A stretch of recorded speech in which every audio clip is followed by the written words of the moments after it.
nous sommes ensemble une bonne partie de l'après-midi et le direct cet après-midi, eh bien, c'est la réunion des ministres des Affaires étrangères européens, réunion convoquée en urgence alors que le vieux continent est laissé de côté. La guerre en Ukraine se passe sur son sol. La résolution du conflit impactera durablement sa sécurité. Et pourtant, Donald Trump et Vladimir Poutine ne comptent pas les consulter. Les présidents russes et américains vont se voir en tête-à-tête ce vendredi. Que sait-on de ce sommet? On vous dit tout dans un instant avec nos invités qui sont déjà en place. Ce sera juste après le journal de Nivine Potros. Bonjour Nivine. Bonjour Magali, bonjour à tous. À la une de l'actualité, Emmanuel Macron sort du silence 3 jours après la présentation par Benyamin Netanyahou d'un plan d'occupation totale de la bande de Gaza. Le président a réagi et dénonce un désastre d'une gravité sans précédent. Mathieu Desmoulins du service politique TF1 LCI nous a rejoint.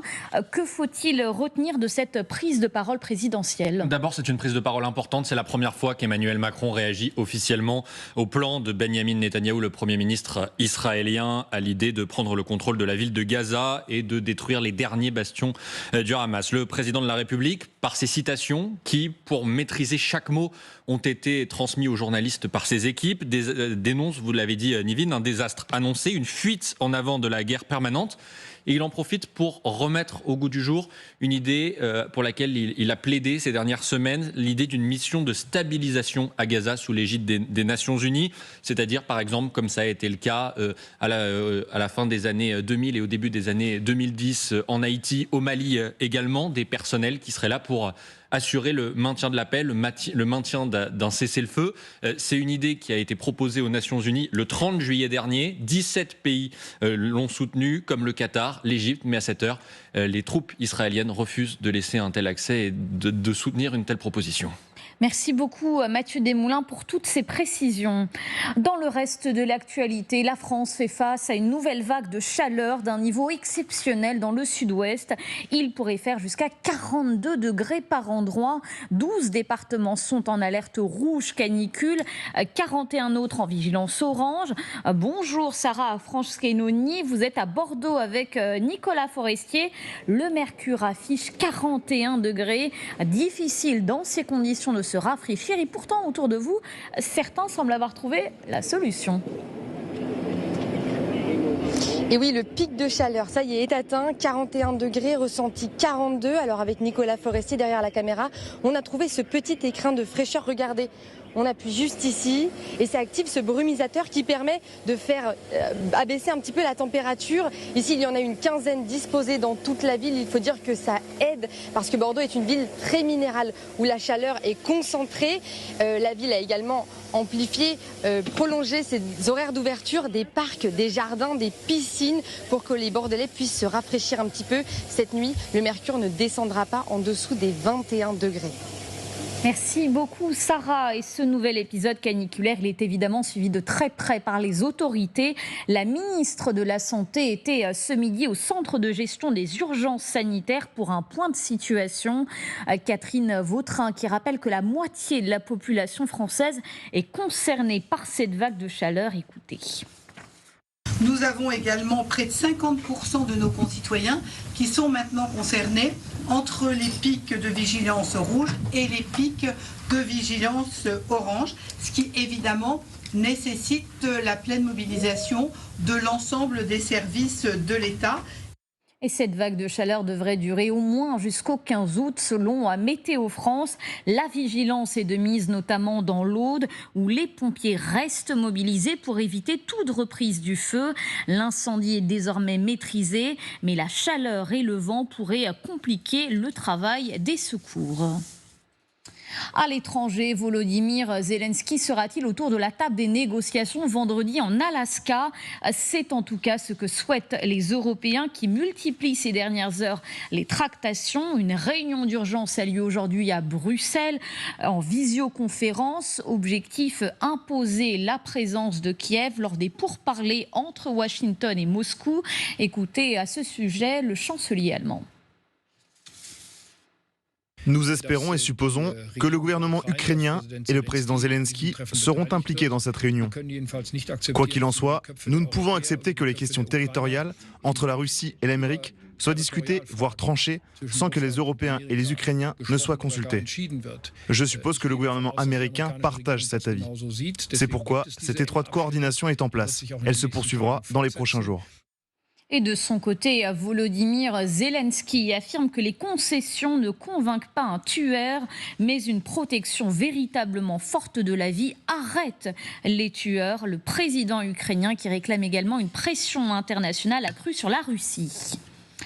L'actualité de ce lundi, c'est aussi la mort de 5 journalistes d'Al Jazeera, tués cette nuit par une frappe israélienne dans la bande de Gaza. Tsahal affirme que l'un des correspondants ciblés était en réalité un terroriste membre du Hamas. Leurs collègues de la rédaction de Doha leur ont rendu hommage. Reporters sans frontières dénonce un assassinat revendiqué et rappelle que près de 200 journalistes ont été tués dans le territoire palestinien depuis le début de la guerre. Et on termine ce journal avec cette information des plus surprenantes. La centrale nucléaire de Gravelines est à l'arrêt depuis hier soir à cause d'un groupe de méduses. Elle bloque les stations de pompage de l'eau servant au refroidissement des réacteurs. 4 d'entre eux sont à l'arrêt. Dans un communiqué, EDF précise que cet incident n'a pas de conséquences sur la sûreté des installations, la sécurité du personnel ou encore sur l'environnement. Voilà pour l'essentiel de l'information à 15h, Magali. Merci beaucoup, Nivine. Et on va revenir sur le sommet dont vous avez parlé, un sommet très attendu. Ça se passe ce vendredi en Alaska. Vladimir Poutine, pour le moment, n'a pas tellement fait preuve de bonne volonté, n'a jamais accepté de cesser le feu. Et pourtant, il obtient ce qu'il voulait, un tête-à-tête avec Donald Trump du côté de la présidence américaine. On préfère prévenir, on prévient d'ores et déjà, il n'y aura que des déçus. Si l'on considère la ligne de contact actuelle entre la Russie et l'Ukraine, nous allons essayer de trouver un accord négocié acceptable pour les Ukrainiens et les Russes, dans lesquels ils pourront vivre dans une paix relative et où les massacres cesseront. Cela ne contentera personne. Les Russes et les Ukrainiens, au final, seront probablement mécontents. Mais je ne pense pas qu'on puisse réellement s'asseoir et négocier sans le leadership de Donald Trump. L'analyse maintenant, le général François Chauvency, bonjour. Bonjour. Consultant géopolitique LCI, Michel Fayad, bonjour. Bonjour. Analyste politique et géopolitique, Violetta Moscalou, bonjour. Maître de conférence et présidente fondatrice de Global Ukraine.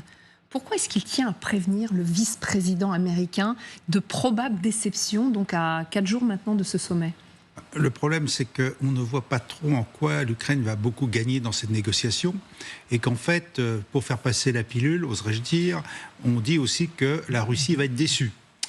Vu la tournure des événements actuellement, je n'ai pas le sentiment que la Russie soit déçue, quelle que soit l'issue justement des négociations. Donc c'est déjà une annonce du vice-président Vance, qu'on voit de plus en plus d'ailleurs sur la place internationale, qui prépare le terrain, voilà, avant cette réunion du 15 août, où finalement à la date d'aujourd'hui, il n'y aura que Vladimir Poutine et Donald Trump.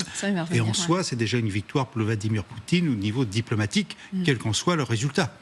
Voilà, mais on ne peut pas préjuger de ce qui va se faire ce jour-là. Alors vous avez entendu quand même la fin du discours du vice-président et de la l'importance de Donald Trump dans ces discussions. À en croire J.D. Vance, il n'y a que le président américain capable de résoudre ce conflit. Le résoudre parce que Vladimir Poutine souhaite cette rencontre depuis longtemps. Ouais. Les deux la souhaitent. Donc, et c'est bien pour ça que je pense que vendredi, il y aura quelque chose qui en sortira, parce que les deux ont un intérêt réel à ce qu'il y ait quelque chose qui en sort vendredi, parce que pour Donald Trump, ne pas avoir rencontré Poutine pendant 7 mois, et puis d'un coup, une rencontre qui n'aboutit à rien serait catastrophique en interne au niveau de l'opinion publique américaine. Et puis pour Poutine également, un échec dans cette discussion avec Donald Trump pourrait aussi avoir des conséquences dans la relation qu'il a, lui, avec Donald Trump.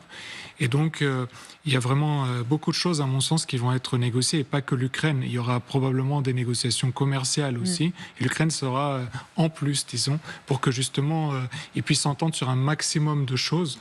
Et sinon... Bien sûr. Le tête-à-tête, sans les Européens, on y reviendra. Vous avez parlé aussi des autres dossiers sur la table. On y reviendra également dans un deuxième temps. Mais ce qui m'intéressait, c'est ce que vous disiez sur Vladimir Poutine, qui attendait finalement cette rencontre en tête-à-tête. Est-ce qu'il obtient là le tête-à-tête de ses rêves ? Au premier regard, on peut dire que oui, mais je m'interroge maintenant qu'on connaît un petit peu les modes d'action de Donald Trump, si c'est pas une façon à lui de lui avoir tendu un piège, parce que c'est quand même la partie américaine qui tout de suite après, très rapidement, a dit qu'on travaille quand même pour que Zelensky soit là. Maintenant que Poutine s'est tellement avancé, et toute la presse russe et les médias sont tellement avancés sur cette rencontre, je vois mal comment Poutine va faire marche arrière. Et j'ai l'impression que Trump fera en sorte que Zelensky soit présent. C'est vrai. Ouais. Et c'est sa façon aussi de dire, ok, il a compris que Poutine veut à tout prix le rencontrer, donc il fait un pas dans son sens. Mais de tout ce qu'on observe, quand même, les Européens ont été très mobilisés pour expliquer aussi aux Américains que on ne dira pas Amen et Alléluia à tout ce que vous allez décider, même si c'est le 15 août, la fête de l'Assomption. Ils se font aussi des idées avec cette date quand même, qui est symbolique pour les chrétiens, de part et d'autre de l'océan. Et donc, je ne partirai pas aussi défaitiste que ça en disant... Attendons de voir. Attendons de voir, ouais. Sait-on jamais. Mais regardez l'avertissement aujourd'hui de Volodymyr Zelensky, qui continue à mettre la pression, bien évidemment. La Russie prolonge la guerre et mérite donc une pression internationale plus forte. Elle refuse de mettre fin au massacre et ne doit donc recevoir aucune récompense ni aucun avantage. Les concessions ne convainquent pas un tueur, mais une protection véritablement forte de la vie. Arrête les tueurs. Là, il s'adresse directement à Donald Trump. Attention à ne pas faire des concessions. Trop de concessions à Vladimir Poutine. La question est de savoir est-ce que la parole de Zelensky est audible par Donald Trump. Pour l'instant, je ne vois pas beaucoup d'écoute attentive. On sait que Donald Trump n'aime pas Zelensky. Il ne semble pas vraiment intéressé par l'Ukraine. Il veut se débarrasser d'un problème qui est celui de l'Ukraine pour traiter son vrai problème, qui est d'une part le problème de la Chine et bien sûr son électorat vis-à-vis de ce qu'il a décidé pour l'avenir de l'Amérique. Donc à la date d'aujourd'hui, oui, est-ce que Zelensky pouvait dire différemment ? Non. Ouais. Il est obligé de dire ce qu'il a dit. Il est dans sa ligne de conduite, dans sa stratégie verbale, ce qui est tout à fait normal. Maintenant, ici, il a le pouvoir de changer les choses. Peut-être, on aura aussi la surprise, peut-être, de voir Donald Trump écouter. Ouais. Mais moi, je serais très surpris. Très surpris dans ce sens-là. Oui. Est-ce qu'il sera invité ? Parce que vous l'évoquez pour l'instant, on ne connaît pas grand-chose de ce sommet. Les contours qui, autour de la table, a priori, le Kremlin comme la Maison-Blanche, font comprendre qu'il n'y aura que 2 hommes autour de la table. Mais il y a quand même l'ambassadeur des États-Unis auprès de l'OTAN qui a dit que Volodymyr Zelensky serait peut-être invité, et un haut dirigeant américain qui le dit également. C'est en discussion, ce sujet est en discussion. Le président Donald Trump reste ouvert à un sommet trilatéral avec 2 dirigeants. Tout à fait. Moi, j'ai eu l'impression que c'était une façon en deux phases, en fait. Aujourd'hui, Poutine, il ne pourra pas dire non, je ne viens pas. Et Trump, il va pousser jusqu'à ce que ce soit un sommet, parce que comme il a eu la semaine dernière l'Azerbaïdjan et l'Arménie autour de la table. Donc, et c'est pour ça que quand J.D. Vance dit Donald Trump, c'est le seul à pouvoir faire rencontrer ces hommes, à pouvoir faire avancer, trouver une issue de ce conflit. Je voulais juste rebondir sur ce que disait le général. L'Ukraine a quand même appris, la diplomatie ukrainienne et le président Zelensky aussi, après cette fameuse rencontre fin février au bureau ovale. Et quand on pensait que le deal sur les ressources rares qui était imposé par les Américains, amené comme ça, signé, maintenant vous n'avez rien à dire et vous signez, au final, ils ont quand même retravaillé sur une version qui était acceptable pour les 2 parties. Donc, encore une fois, il ne faut pas les balayer comme ça d'un revers de la main trop vite, ni l'Ukraine ni l'Europe. C'est pas parce qu'ils ne crient pas très fort en même temps que les 2 présidents Trump et Poutine qu'ils ne travaillent pas, et que la diplomatie fait souvent aussi beaucoup de choses en silence. Et donc c'est pour ça. Donc gardons espoir. Il faut garder espoir. Alors, ça se passe où ? Ça se passe en Alaska. Évidemment, le lieu n'a sans doute pas été choisi par hasard. Ce territoire était russe jusqu'à la fin du 19e siècle. En 1867, précisément, ça avait été vendu aux Américains. Eh bien, regardez ce reportage de la télévision russe qui en dit long quand même sur l'état d'esprit actuellement au Kremlin. Comment caractériseriez-vous les relations actuelles entre nos pays ? Les relations entre nos pays, en particulier entre l'Alaska, aux États-Unis et la Russie, sont vraiment bonnes concernant les citoyens. Il y a de l'amitié, de la sympathie mutuelle.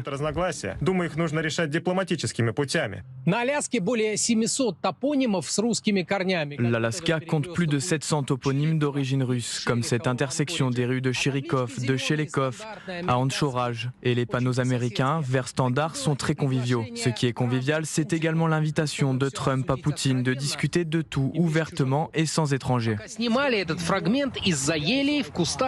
Pendant le tournage de ce reportage, un voisin surpris est apparu derrière les buissons. Comment ne pas discuter de l'actualité? Quelles sont vos attentes sur la rencontre?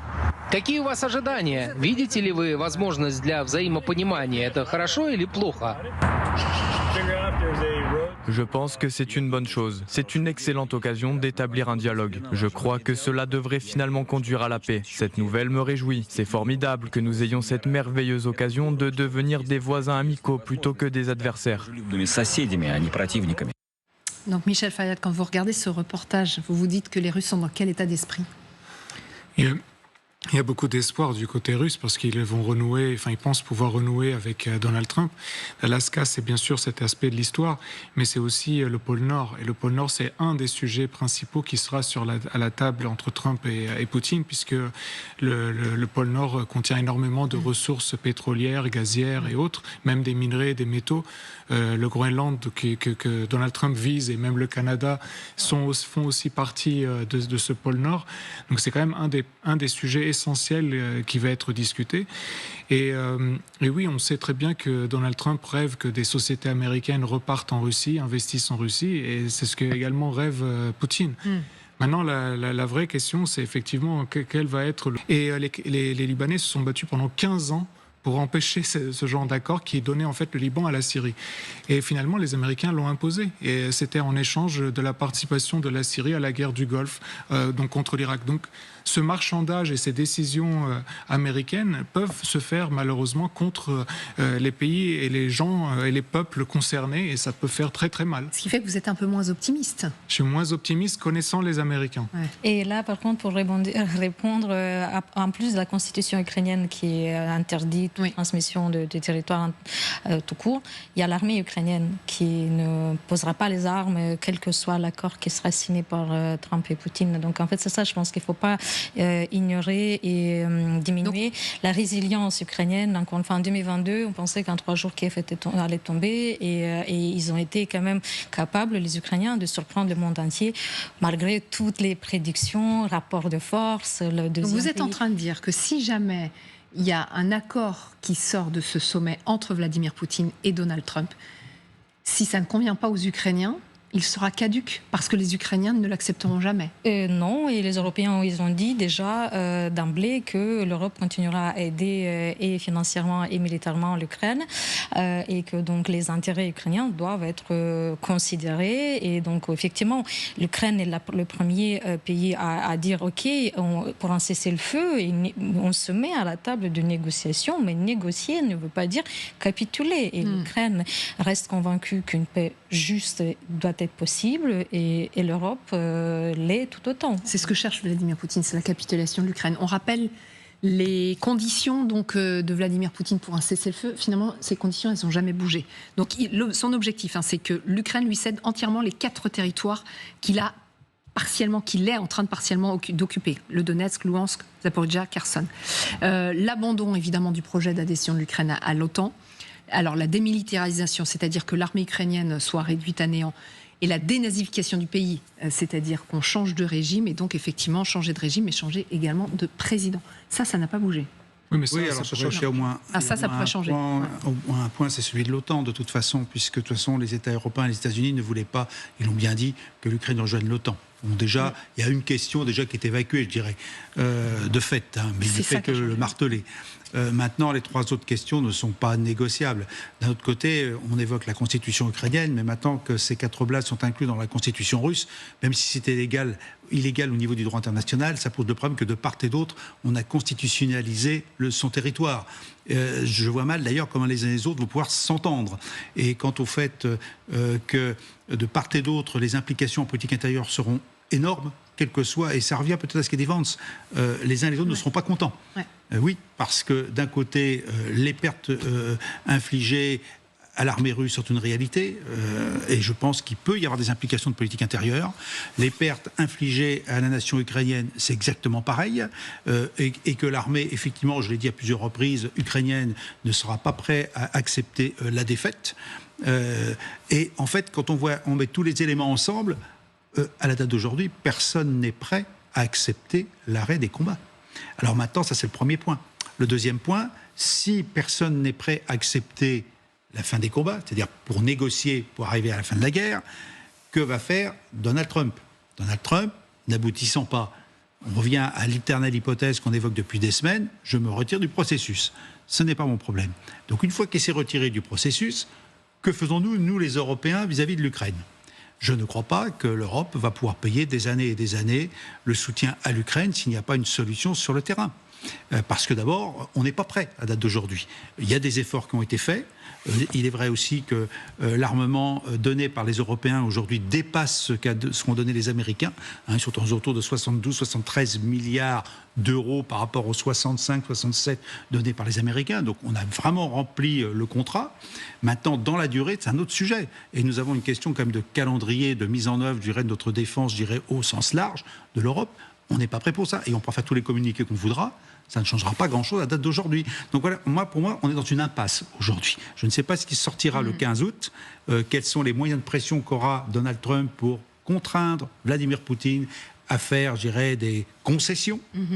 Très honnêtement, je ne vois pas les concessions qu'il pourrait faire, sauf si on parle d'autre chose que de l'Ukraine. Ouais, mais est-ce que Donald Trump le sait lui-même? On l'écoutera dans un instant, le président américain. On a l'impression que pour le moment, il n'a pas le début du commencement de la réponse. C'est une impasse, mais en même temps avec une conscience claire et lucide que protéger l'Ukraine, c'est aussi protéger les Français et les Européens, parce que le revanchisme des Russes, il ne va pas s'évaporer avec le cessez-le-feu ou avec la capitulation. Au contraire, ils vont être encore plus dans la rage de vouloir aller plus loin. Ils ont déjà annoncé que ce qu'ils voulaient, c'est restaurer, refaire de la Russie l'Union soviétique bis, restaurer la Russie tsariste du temps de Pierre le Grand.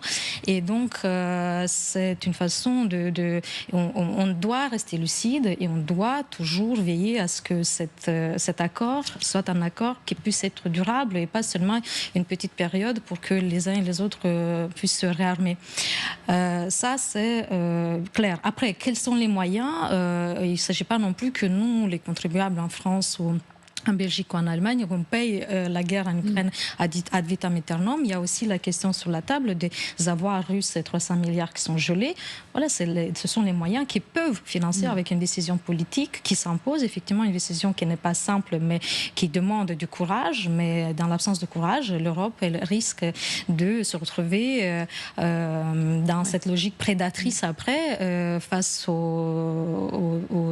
Mais est-ce qu'elle peut faire encore quelque chose, l'Europe? C'est la question qu'on va poser dans un deuxième temps, la deuxième partie de l'émission qui va commencer dans une minute, parce qu'on a bien vu qu'il y avait urgence pour les Européens. D'ailleurs, il y a une réunion qui a été convoquée, un sommet extraordinaire avec les ministres des Affaires étrangères européens. On essaiera de savoir ce qui s'y dit dans un instant. Oui, Michel Fayal. Oui, je voulais juste dire aussi qu'il y a un problème aussi économique en Ukraine. Avant même la guerre, en février 2022, l'Ukraine avait des problèmes vraiment très importants et négocier avec le FMI. Et ça peut être aussi une arme utilisée par les Américains dans la négociation, c'est-à-dire qu'une fois qu'ils se sont entendus avec les Russes, ils peuvent dire aux Ukrainiens, maintenant vous allez accepter, sinon en 2026, lorsque vous aurez atteint vraiment les plus gros problèmes au niveau économique ukrainien, à ce moment-là, nous, au FMI, on va tout bloquer, on va pas vous aider, vous serez à genoux, donc acceptez maintenant, sinon vous allez souffrir comme jamais vous allez souffrir, en 2026. Donc il y a quand même cet aspect-là. Ouais. Par contre, sur un des points aussi que Poutine a mis comme condition, je ne suis pas sûr qu'il obtienne de Donald Trump la démilitarisation de l'Ukraine. Ça ne peut pas aller jusque-là. Ouais. Oui, je pense que Trump va lui dire, écoutez, l'armée ukrainienne, elle est là, elle va rester, elle ne va pas être désarmée. Et là, Poutine va dire que je suis tellement généreux, j'accepte cela. Ouais, voilà, ça va être mis dans le panier des concessions. Vous disiez, il va forcément en sortir quelque chose, même quelque chose à minima. Oui, c'est-à-dire que ni l'un ni l'autre n'ont intérêt à ce que ça aboutisse à un échec. Oui, moi je pense que les deux parties discutent entre elles depuis plusieurs jours maintenant pour arriver à un texte. On sait que Donald Trump n'aime pas de toute façon les textes très longs. Lors du sommet de l'OTAN, il avait réclamé un recto, pas un recto verso. Donc ça met l'ambiance. Donc s'ils s'entendent sur certains points assez rapides, eh bien ça peut aller vite. Finalement, vendredi, une rencontre entre les deux hommes. Ils se serrent la main, ils se sont entendus sur les points à l'avance. Enfin, leur intérêt, c'est ça. Alors c'est de l'affichage ? Il y a forcément de l'affichage. Trump veut montrer au monde entier qu'il a fait un deal pour arrêter la guerre en Ukraine. Et Poutine rêve En fait, sa photo avec Donald Trump, c'est son grand retour sur la scène internationale. L'enjeu, il est là. Sauf que finalement. Poutine il va être tellement gourmand et que Trump n'a quand même pas non plus l'intention de pouvoir se plier en quatre quand même devant Poutine. Il ne faut quand même pas obliger que les républicains ont encore la mémoire de la guerre froide et tout ça. Et il risque aussi de se retrouver avec des mécontents dans son propre camp. Donc il ne s'agit pas non plus de réhabiliter les Russes comme si l'Amérique ne peut pas non plus se plier. Et Poutine, aujourd'hui, il n'a aucune intention de faire la moindre concession. Donc sa gourmandise, ce manque de discernement, parce qu'il est dans sa folie revanchiste, en fait, de prendre un maximum, et jusqu'au bout. Oui, mais c'est un tacticien aussi. Oui, mais quand tu es dans cette folie de reconquête, tu oublies un peu la réalité. Vous pensez qu'il peut se perdre dans cette folie? En fait, il y a une chose. Je pense que honnêtement, le peuple américain, on n'a rien à faire des 4 oblasts et de la Crimée. Donc je pense que si Donald Trump dit aux Russes, vous prenez les 4 oblasts et vous prenez la Crimée, il n'y aura aucun impact. Par contre, pour les Américains, il est très important de montrer qu'effectivement, ils sont pas non plus devenus complètement du côté russe. Donc il y a un équilibre qui va devoir être trouvé. Mais il y a une dernière chose qui est très importante, effectivement, dans la volonté de Poutine, c'est que Poutine fait cette guerre aussi pour la démographie russe. Et on se rappelle que lorsqu'il avait... quand il avait inscrit dans la Constitution les oblasts, il avait dit les 4 millions de nouveaux Russes. Et donc, aujourd'hui, 4 millions de nouveaux Russes ou un peu plus, ça ne va pas régler complètement le problème de la Russie. Et donc, il est vrai qu'il est très possible que dans quelques mois, dans quelques années, eh bien, il y ait de nouveau une guerre, parce que pour la Russie, que ce soit pour Poutine ou un autre, cet enjeu démographique est essentiel. Exactement. Et les Européens en sont parfaitement conscients. Les Européens qui, visiblement, ne seront pas conviés à ce sommet, ils ont compris le problème de cette situation. Ils ont donc convoqué une réunion en urgence. Ça se passe cet après-midi avec les ministres des Affaires étrangères donc de l'Union européenne. Comment les Européens peuvent-ils exister? Restez avec nous, on se retrouve dans un instant.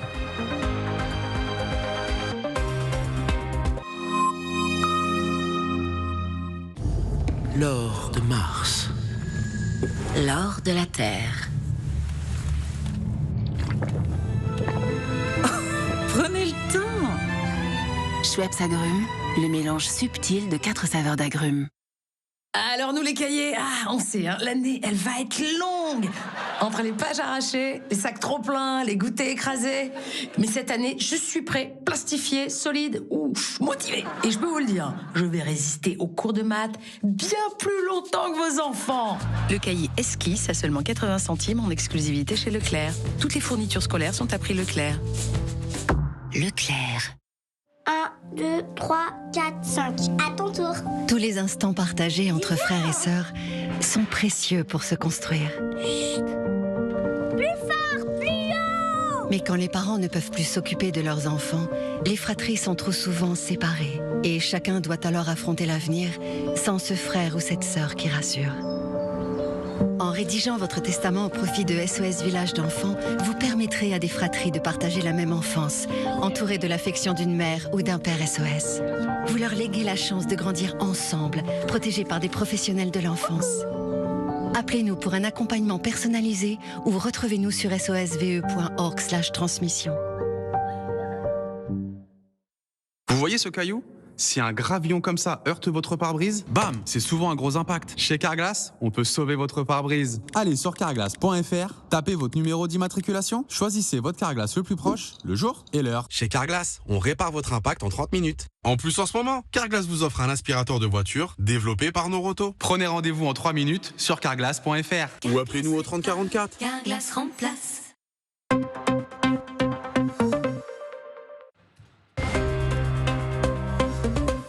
Jour J-4 avant le sommet en Alaska, Vladimir Poutine et Donald Trump vont se rencontrer donc en tête-à-tête. Que peut-il en ressortir? On continue d'en parler dans LCI Direct. En tout cas, les Russes sont très confiants. Ils arrivent visiblement en position de force. Pour s'en convaincre, il suffit de regarder la télévision d'État. Nous avons fini par conclure qu'il est impossible de régler ce conflit par des négociations. Il se résoudra sur le champ de bataille. L'idée maintenant, c'est de ne pas rendre Trump radicalement hostile à la Russie. Il faut lui donner quelque chose. Donc vous suggérez de lui parler comme s'il était loufoque, une personne pas tout à fait stable, et prétendre que nous reculons histoire qu'il sente qu'il a l'ascendant? Pas tout à fait, Olga. Quand on discute avec quelqu'un, on doit toujours garder son objectif en tête. À mon avis, le vrai but de Donald Trump n'est pas de s'assurer la victoire de l'Ukraine, mais d'obtenir un prix Nobel, arrêter un conflit, obtenir quelque chose. C'est ça son réel objectif. Et en comprenant ça, on peut arranger nos méthodes pour influencer Donald Trump. C'est juste pour lui donner l'opportunité de dire « Poutine a fait des concessions ». Voilà, c'est incroyable. Général, si je traduis ça, on va donner quelques miettes à Donald Trump pour l'endormir et puis on aura ce qu'on voudra. J'avoue qu'on est un petit peu surpris par tous ces échanges parce que finalement, c'est quand même deux chefs d'État qui se rencontrent pour résoudre une crise grave. Si on s'appuie sur les commentaires effectivement de la télévision russe, on est dans un autre monde. Oui. Mais nous y sommes depuis 3 ans et demi. Ouais. Donc est-ce qu'il faut vraiment y attacher de l'importance? C'est une communication vis-à-vis des Russes pour leur montrer qu'ils ont un grand chef, que la guerre va peut-être se terminer, que la Russie n'aura pas perdu, elle aura gagné, elle aura obtenu la majorité ou la grande majorité de ses objectifs, alors elle les aura atteints.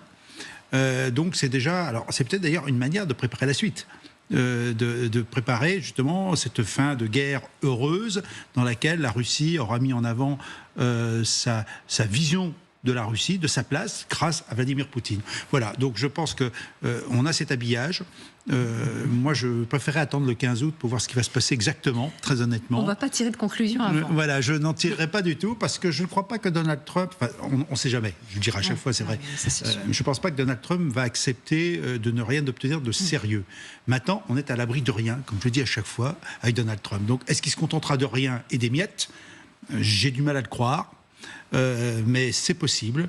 Mais dans ces cas-là, de l'autre côté, la guerre va continuer. Et on revient à l'hypothèse que j'évoquais précédemment, et ben, même avec des miettes, peut-être que Donald Trump dira de toute façon, Zelensky fait ce que je dis, Zelensky va dire non. Donc la guerre continuera, mais sans les États-Unis, sauf d'une autre manière, c'est-à-dire que les États-Unis vont vendre leurs armes, on va continuer à leur acheter, et finalement, les États-Unis seront contents. Oui, leur industrie de guerre fonctionnera, mais la guerre, ce sera ailleurs, et le peuple américain ne sera pas concerné directement par cette guerre sur le continent européen. On ne va pas faire le sommet avant le sommet, vous avez raison, mais est-ce qu'on peut partir d'un constat, c'est que Vladimir Poutine arrive à ce sommet en position bien plus favorable qu'il y a quelques mois? Ah oui, c'est sûr, parce que sur le terrain, son grignotage se voit. Et il y a aussi quelque chose d'intéressant par rapport à ce qu'ont dit là les propagandistes de la télévision russe, c'est que, en fait, essayer de convaincre Trump qu'il peut avoir le prix Nobel, etc. Parce que je pense que les accords entre l'Arménie et l'Azerbaïdjan, eh bien, la Russie a joué un certain rôle. Parce que la Russie était un des principaux soutiens de l'Arménie, malgré tout. On sait aussi que l'Iran, eh bien, cette route était primordiale pour lui, parce que c'était la seule qui était, entre guillemets, sous son contrôle ou libre pour lui. Maintenant, il est encerclé, parce que cette route va être contrôlée par les Américains. Et aussi, les Russes avaient des problèmes avec les Azéris ces derniers mois. Donc, l'intérêt des Russes, c'était de peser contre cet accord et de pousser l'Arménie à le rejeter et à mettre tout son poids avec les Iraniens pour vraiment bloquer la chose et même jouer la confrontation avec l'Azerbaïdjan, la Turquie, etc. Donc il y a eu cet accord, je pense que ça fait partie même du package deal qui est en train d'être préparé entre eux. Ils ne sont pas du tout contents, les Russes, par rapport à ce qui a été signé par rapport à l'Azerbaïdjan. Et pour tout vous dire, ils sont en train de bombarder là, quelques nuits de suite les infrastructures énergétiques et le réseau SOCAR. en fait en Ukraine qui est détenu par l'Azerbaïdjan, et le président d'Azerbaïdjan a déjà débloqué l'équivalent de 2 millions de dollars pour en aide à l'Ukraine, et il a menacé la Russie qu'il allait mettre sur la table la question de lever l'embargo de la vente d'armes de l'Azerbaïdjan pour l'Ukraine dans ces conditions en fait. Donc effectivement le rapport de force en fait est en plein, entier, effectivement. Mais vous sentez quand même, quand je vous montre les reportages en Alaska de la télévision d'État russe, quand je vous montre les débats actuellement à la télévision russe, c'est pour vous montrer qu'il y a quand même une certaine confiance qui émane de tout ça. C'est une confiance, il y a du mépris surtout par rapport à l'Occident. Et là, vous dites, ça fait depuis 3 ans ils vivent dans une autre réalité. Le problème, c'est qu'ils vivent dans une autre réalité depuis plus que ça, en fait. Parce que pour ceux qui parlent le russe et qui écoutaient la télé, les médias russes, déjà au début des années 2000 et ensuite avec la guerre en Géorgie, en fait, en 2008, on a vu comment ils ont nourri à la haine, et c'était toujours méprisant par rapport à l'Europe, l'Occident, les Américains. Ils utilisent aussi les réseaux sociaux pour faire de l'ingérence. En fait, on sait chez nous en Europe comment ça se passe, avec les cyber aussi et tout. Pendant les élections aux États-Unis, moi j'ai travaillé pendant des années en Afrique, pour tout vous dire, chaque fois que mon avion se posait par exemple à Bamako ou à Conakry, si je rentrais sur les réseaux sociaux, TikTok, juste comme ça pour voir, je commençais à voir dans mon fil, chaque deuxième vidéo, Poutine qui est sur le cheval, Poutine qui est, je sais pas, encore en train de faire du sport et tout ça. Et tu regardes, c'était des comptes avec des centaines de vidéos de 30 secondes. 40 secondes avec Poutine exposé, exhibé en fait, et donc c'est du targeting en fait de façon géographique, géolocalisée. En Europe je voyais pas ça, et par contre les Africains vous voyez ça. Donc en fait pour vous dire, par exemple à Bamako en 2012, quand le président Hollande est arrivé et applaudi sur la grande artère parce que grâce à l'armée française les djihadistes ont été arrêtés à 70 km de la capitale, en 2022 on dit à la France dégagez. Et qu'est-ce qui s'est passé? J'étais sur le terrain sur un projet européen donc pendant cette période-là, pour voir comment ils ont, avec des fake vidéos, avec de la propagande, avec tout ça, mais ils travaillent à fond et ils minent et ils luttent déjà de facto contre la France. On a perdu en Sahel nos positions à cause de la Russie. Et donc, mais c'est ça aussi que je voilà, c'est pour ça que quand je dis qu'on ne peut pas lâcher l'Ukraine, c'est parce que je suis convaincue que la protection de l'Ukraine, c'est équivaut aujourd'hui protéger les Européens. Exactement. Mais ça, est-ce que la Maison-Blanche en est convaincue? C'est ça là. Eux, c'est pas leur problème. Donc c'est à nous, en Europe, de construire le pilier européen de l'OTAN, de travailler sur cette Europe de la défense qu'on n'a pas construite quand il aurait fallu, au moment où on a lancé l'Union européenne et tout ça. Mais on a gagné un peu de temps parce que l'armée ukrainienne a tenu. Mais sauf qu'il ne faut pas se leurrer et il faut se préparer, quitte à éviter la guerre, comme vous disiez, général, lors d'un autre échange. Mais il faut vraiment qu'on soit très. Et puis pourquoi les Américains vont fabriquer des armes chez eux? Leur industrie va fonctionner, l'Europe, nous, on va payer. Faisons produire l'industrie de l'armement, alors de la défense, chez nous, en France et en Europe, pour qu'il y ait de l'emploi chez nous, en France et en Europe. Mais je veux dire, on est quand même, encore une fois, pas complètement handicapés. Alors, on va revenir sur les Européens qui ont convoqué une réunion en urgence dans un instant, mais vous parliez de la guerre qui, avant, pendant et après le sommet, va continuer. C'est ce que vous disiez. Bon, on l'a vu encore ce week-end avec ces 6 civils qui ont été tués par des bombardements russes. La situation sur le terrain, aujourd'hui, 11 août, elle est laquelle? Parce qu'on parlait de cette dominance russe, mais avec des Ukrainiens qui parviennent toujours à résister. Ça avance pas très vite quand même. Ça avance pas très vite, d'abord parce que, je dirais, c'est 1000 km de front. Tout ça n'a pas changé. C'est une période où effectivement les drones dominent l'espace aérien et frappent individuellement n'importe quel soldat, d'ailleurs de part et d'autre. Ça veut dire que toutes les grandes envolées qu'on pourrait voir, des grands combats de chars de 1943 avec des milliers de chars, c'est impossible aujourd'hui. On est dans une situation où finalement c'est du combat d'infanterie par des groupes d'infanterie qui arrivent à s'infiltrer, qui profitent aussi de l'été. Profiter de l'été veut dire qu'on est capable d'utiliser les forêts, les lisières, pour ne pas être vu des drones et donc avancer. C'est ce que font les Russes aujourd'hui. Ils s'infiltrent dans les lignes ukrainiennes parce que justement, ils sont moins décelables par l'air. Donc, ils avancent à cause de ça. Il y a des combats. De l'autre côté, les ressources humaines sont faibles. Et il y a un problème de ressources humaines. Ils ne sont pas capables, les Ukrainiens ne sont pas capables de tenir les 1000 km de front comme on On verrait en 14-18, peut-être que c'est aussi dépassé comme principe, mais peu importe, il y a un problème d'effectifs. Et puis, il y a quand même une opiniâtreté constatée chez les Russes, parce que malgré les pertes annoncées, malgré, je dirais, la durée des combats, on les voit quand même progresser. Alors, il y a un chiffre qui est sorti, que je trouve dans l'ISW aujourd'hui, on est à 15 km² gagnés par jour, ce qui est négligeable sur l'ensemble du front. Néanmoins, il y a des points chauds, il y en a au moins 5. Il y en a 3 sur le front de l'Est, qui va de Kupiansk à Pokrovsk. Kupiansk est à 70 km à l'est de Kharkiv, où là, effectivement, il y a une manœuvre d'enveloppement de la ville. C'est des combats qui durent depuis des mois, hein, donc ça ne se fait pas du jour au lendemain. C'est en cours. A priori, il y a village par village. Alors un village, c'est peut-être un village où il y avait 500 habitants, hein, mais ce sont des points qui sont pris les uns après les autres. Vous avez au centre Chassillar, où a priori les hauteurs sont dominées maintenant par les troupes russes, même s'il y a encore des phénomènes de résistance, semble-t-il, dans la ville. C'est un peu la route vers Kramatorsk, hein, donc c'est à l'ouest de Bakhmout. Et puis, vous avez la ville de Pokrovsk qui, est pareil, subit une action d'enveloppement. Alors d'abord, ça a été par le sud-ouest qui a été plus ou moins arrêté. Vous avez maintenant par le nord, avec effectivement la coupure de l'axe nord-sud d'approvisionnement. Il reste encore un axe est-ouest, où là, effectivement, les combats sont très sévères aussi depuis des mois, mais c'est des infiltrations dans la ville, avec des groupes d'éclaireurs, de reconnaissance et de saboteurs, en quelque sorte. C'est les termes utilisés. Donc, les villes ne sont pas tombées, mais ce sont des villes fortifiées, il ne faut pas l'oublier. Nous sommes en zone urbaine.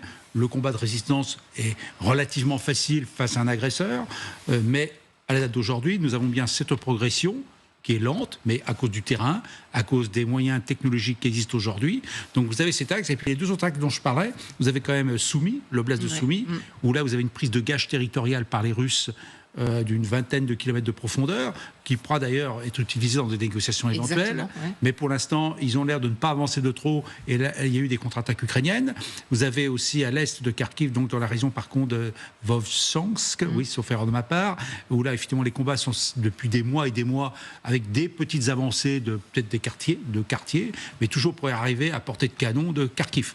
Donc, il devrait arriver à 30 km, 40 km. Voilà, donc aujourd'hui, ces combats avec une occupation de territoire, pareil, ça peut servir d'échange. Donc voilà un petit peu la situation des combats, et puis vous avez une tentative à Kherson, dans la direction de Zaporizhzhia, mais il y a des combats, donc on a du mal à discerner. Il y a quand même des contre-attaques très sévères menées par les Ukrainiens, donc qui ralentissent fortement l'armée russe. Voilà où on en est aujourd'hui. Donc les combats continuent, avec pas des victoires majeures. Non, c'est ça, pas d'avantage net pour l'un ou pour l'autre. Écoutez un soldat ukrainien. Alors évidemment, dans la propagande aujourd'hui, chacun a besoin de montrer qu'il a quand même l'ascendant sur l'autre. Écoutez ce témoignage. Nous sommes en mission dans le secteur de Pokrovsk. La dynamique reste la même qu'auparavant. Nous constatons simplement une tendance. Nous frappons l'ennemi et celui-ci fait pivoter l'unité qui avance vers nous.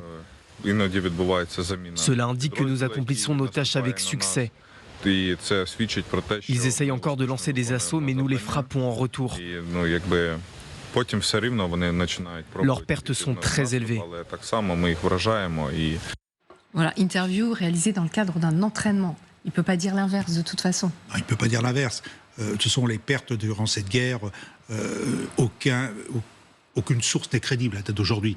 On est en plusieurs dizaines de milliers de morts de part et d'autre, sans doute largement plus de 100 000 du côté russe. Du côté ukrainien, moi je retiens l'article du Monde, un reportage qui a eu il y a 15 jours, préparer des cimetières pour 160 000 morts, ce qui est quand même énorme. Donc je ne pense pas que ce soit là aujourd'hui, mais néanmoins on sait que les pertes sont très sévères de part et d'autre. C'est une guerre d'attrition. Il faut quand même y voir. Le mot attrition, on ne l'a pas réutilisé depuis quand même pas mal de mois. Nous sommes dans la guerre d'attrition où en fait on cherchait d'abord à détruire peut-être les matériels, et c'est ce qui a été obtenu du côté russe en détruisant une grande partie de leurs chars. Maintenant on est dans l'attrition humaine, et je pense que c'est un des enjeux, un des objectifs militaires russes, d'obtenir cette attrition des forces ukrainiennes, tout comme les Ukrainiens cherchent à le faire. Mais ce que je suis obligé de le répéter à chaque fois, si effectivement les troupes russes étaient tellement usées, elles n'avanceraient pas. Donc elles avancent toujours. Donc pour l'instant, il y a encore des ressources humaines, au moins du côté russe et en partie du côté ukrainien. Donald Trump veut mettre fin à cette guerre. D'où donc ce tête-à-tête avec Vladimir Poutine. Vendredi, vous en avez tous parlé spontanément. Il manque quelqu'un.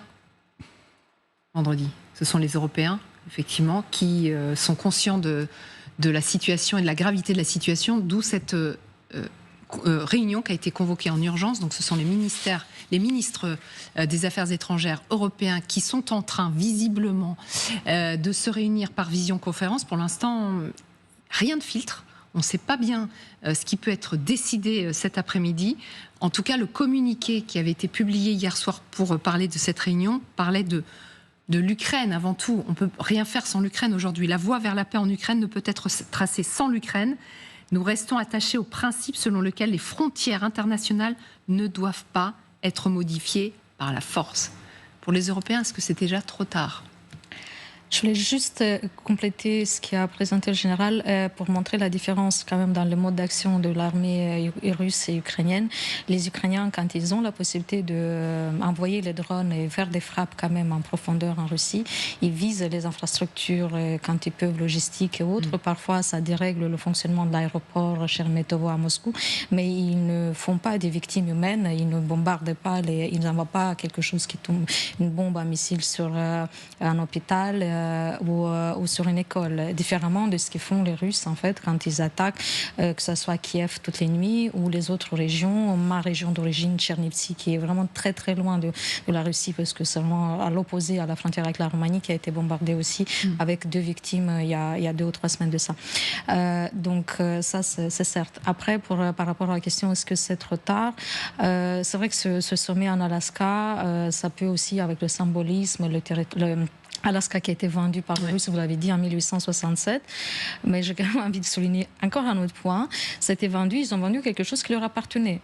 Donc ils avaient le droit. Oui. Ils ont voulu, ils ont vendu. Mais là, par contre, l'Ukraine, avec un pays avec une intégrité territoriale, une souveraineté territoriale garantie par les accords internationaux, ils n'ont rien à vendre en fait. Donc c'est pas du tout le même cas de figure. Et puis non, encore une fois, l'Europe, c'est... Comme on dit chez nous en management, que chaque crise c'est une opportunité.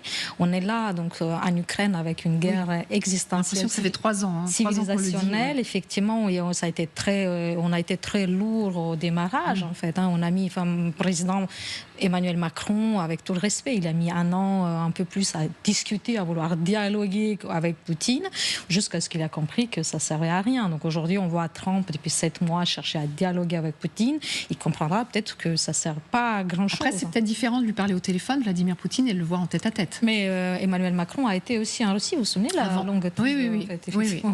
En février 2022, je pense que l'Europe a fait tout ce qu'elle a pu pour essayer de ramener la Russie à la raison, et que si la Russie, à un moment donné, considérait l'Europe comme un partenaire, on aurait été dans une configuration tout à fait différente. Je me rappelle quand je suis arrivée en France pour mes études en septembre 2000, j'étais surprise d'entendre à l'époque le président Chirac et puis les autres politiques français et européens parlant d'une Europe, parlant de Lisbonne jusqu'à Vladivostok. Et moi je me disais, mais la Russie veut être membre de cette grande famille européenne, mais ils n'ont jamais voulu être assis autour de la table avec les autres pays membres de l'Union européenne. On était un peu dupes.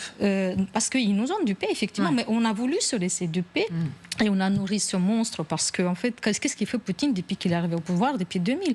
La jeunesse en Russie aujourd'hui n'ont pas souvenir d'un autre président, en fait. Pour eux, c'est un président éternel, le tsar presque. Mais regardons tout ce qu'il a fait. Il a tué l'opposition. Je me souviens encore du matin où j'ai entendu que Boris Nemtsov a été tué d'une balle aux portes du Kremlin, en fait. Anna Politkovskaya, tous les autres, Navalny, il y a encore pas très longtemps. La guerre en Tchétchénie, la guerre en Géorgie, la Transnistrie, en fait, qui a été entretenue, la Crimée. Mais on a tout ça, on a laissé faire. Pourquoi ? Parce qu'on pensait qu'on était obligé d'acheter le gaz russe, et les hydrocarbures, au lieu d'essayer de voir comment on peut faire pour accélérer le passage de la transition climatique, aller chercher des énergies renouvelables. On paye des décennies de faiblesse, et c'est pour ça que nous sommes à 100 de ce sommet, selon vous. Alors, est-ce qu'il peut encore y avoir une invitation de dernière minute ? Le chancelier allemand... Non, vous êtes sceptique. Le chancelier allemand, lui, a l'air d'y croire. Nous espérons et supposons que le gouvernement ukrainien et le président Zelensky seront impliqués dans cette réunion. Quoi qu'il en soit, nous ne pouvons accepter que les questions territoriales entre la Russie et l'Amérique soient discutées, voire tranchées, sans que les Européens et les Ukrainiens ne soient consultés. Je suppose que le gouvernement américain partage cet avis. C'est pourquoi cette étroite coordination est en place. Elle se poursuivra dans les prochains jours.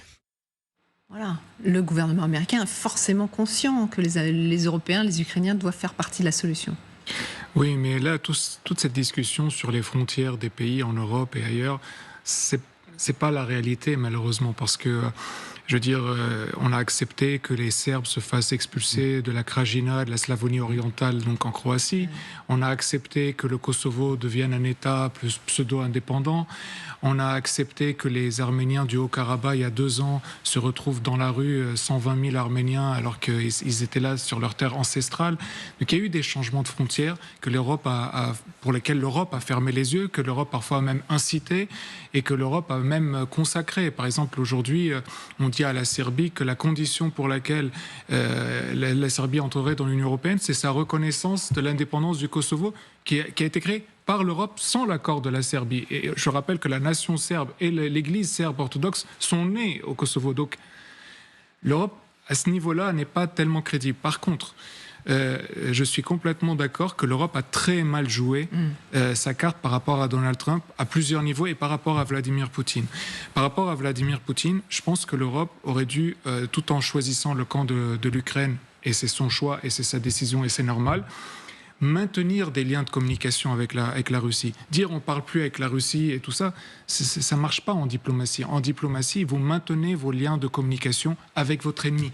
Et pour que justement, au moment de la paix, que vous soyez à la table des négociations et que vous discutiez, le fait d'avoir rompu complètement avec la Russie, eh bien forcément on est hors jeu. Ça, c'est une première chose. L'autre chose qui nous a mis hors jeu, c'est vis-à-vis de Donald Trump. Quand Mme Ursula von der Leyen est partie négocier avec lui en Écosse et qu'elle a cédé sur tout, alors qu'on avait des leviers et des leviers très importants, notamment le fait que l'Europe est le plus grand acheteur de gaz pour les États-Unis. Le gaz naturel liquéfié américain est acheté par l'Europe. Sans nos contrats, c'est-à-dire les contrats que les sociétés américaines signent avec les pays européens, les Américains ne sont pas en mesure de financer leurs installations pour liquéfier le gaz chez eux. Donc ils dépendent de nous, ils ont besoin de nous et on ne l'a pas utilisé. Au lieu de ça, Mme von der Leyen a joué une carte non pas européenne mais une carte allemande parce que, pour 2 raisons, moi je vois la chose, et c'est là où il y a le problème en Europe, je pense. Donc entre l'Allemagne et le reste, parce que pour l'Allemagne, vous savez, l'excédent commercial qui était en faveur de l'Europe était quasiment à moitié un excédent allemand. Et l'autre chose, l'Ukraine sert un peu d'alibi pour l'Allemagne pour se refaire un budget de 165 milliards d'euros d'ici 2030, un budget militaire. C'est-à-dire que l'Allemagne ambitionne de devenir ce qu'elle n'a plus été depuis 44-45, une puissance militaire.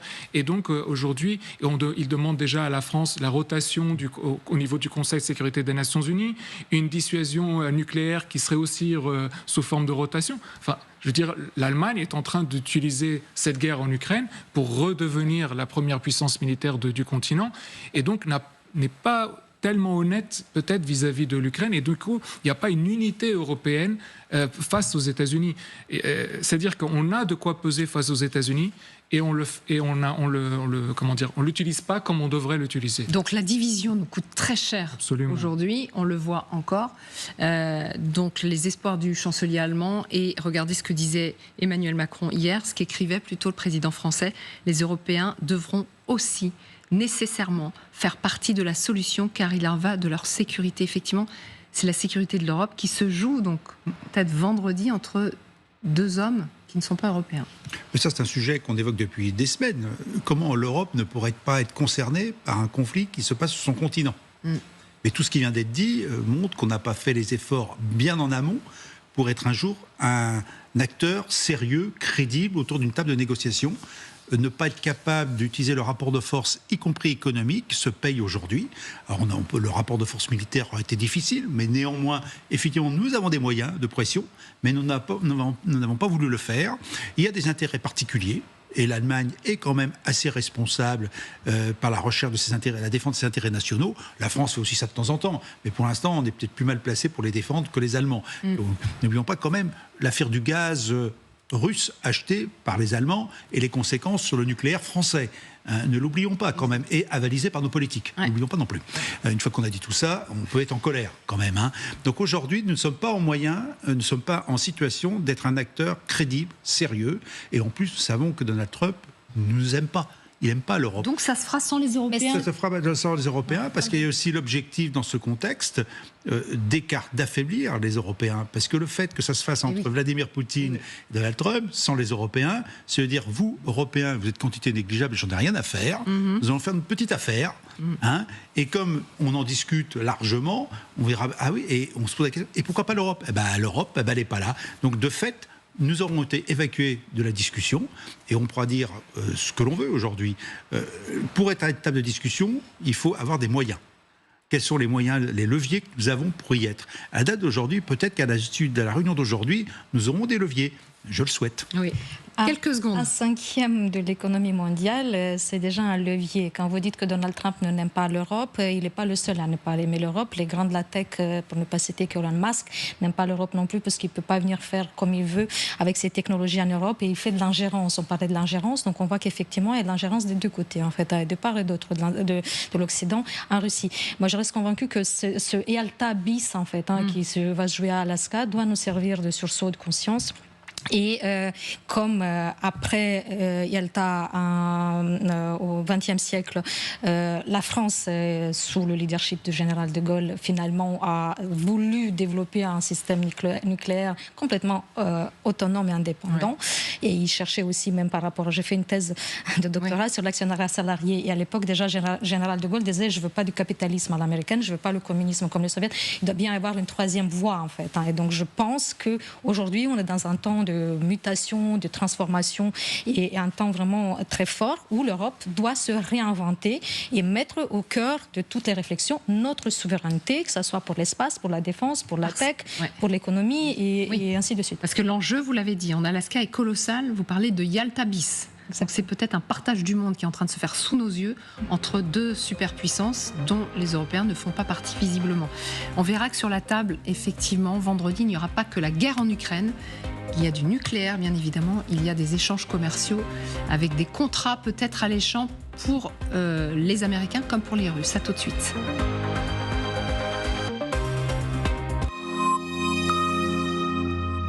Bonjour, c'est Evelyne Delia. Vous aussi, vous voulez réduire l'impact de votre alimentation sur l'environnement ? Alors voici des gestes efficaces au quotidien. Pour vos repas, privilégiez des fruits et légumes cultivés en France et de saison. Saviez-vous par exemple qu'une tomate achetée en été aura 7 fois moins d'impact carbone qu'une tomate achetée en hiver ? Et si vous choisissez des produits bio, vous ferez la différence. Parce que chaque geste compte, découvrez les bonnes pratiques sur agir-pour-la-transition.adem.fr. TF1 et ses partenaires engagés avec vous pour une consommation plus responsable. Merci docteur. Alors à qui le tour ? Bonjour. Qu'est-ce qui se passe ? Un accident peut arriver n'importe quand. Alors on doit pouvoir compter sur n'importe qui. Chez Groupama, nous avons déjà formé gratuitement plus de 200 000 personnes aux gestes qui sauvent. Groupama, toujours là pour moi.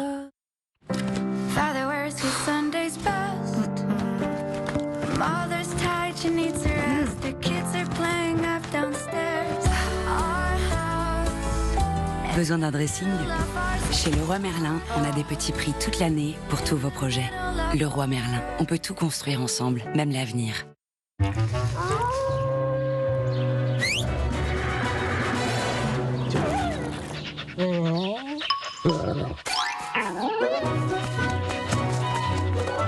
Red Bull donne des ailes.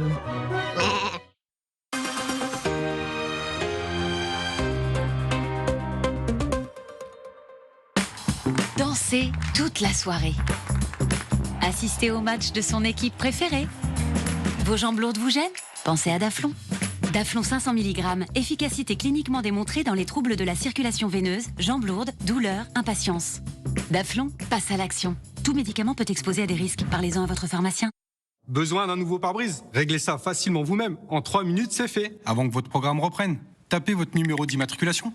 Choisissez un Carglass près de chez vous, le jour et l'heure.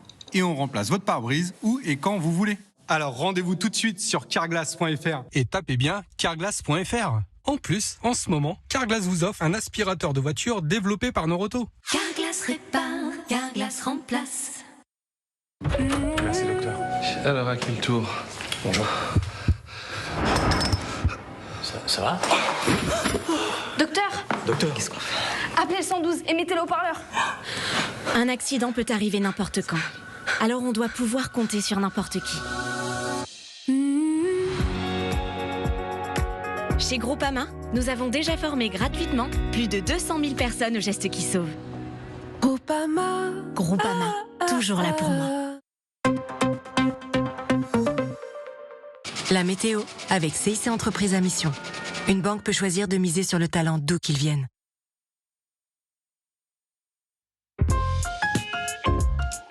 CIC, construisons pour que le monde bouge. La chaleur s'intensifie actuellement sur la France sous un anticyclone qui empêche toute perturbation d'arriver jusqu'à nous.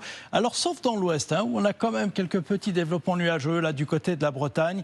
Et d'ailleurs plus généralement en cours d'après-midi, il y aura un petit peu d'instabilité sur ce littoral atlantique de la Bretagne là jusqu'à l'Aquitaine, notamment sur le littoral atlantique, puis également sur les reliefs des Pyrénées, des Alpes. Attention, en cours d'après-midi, fin d'après-midi, un orage sera possible. Tout cela donc avec des températures en nette hausse cet après-midi.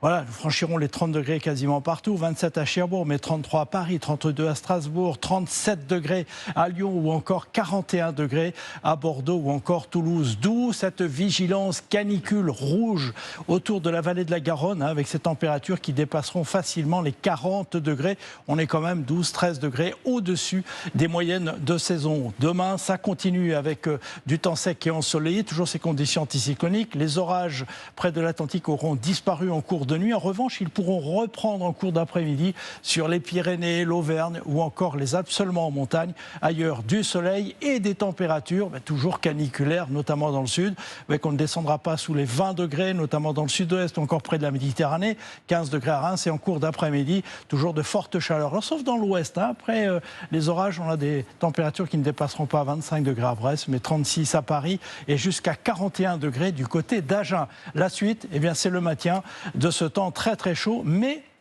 plus instable mercredi, avec quelques orages qui pourront circuler d'ouest en est tout au long de la journée. Les températures resteront caniculaires avant les orages éventuels. Et puis jeudi, retour d'un temps plus calme, sauf en montagne où on aura encore quelques orages.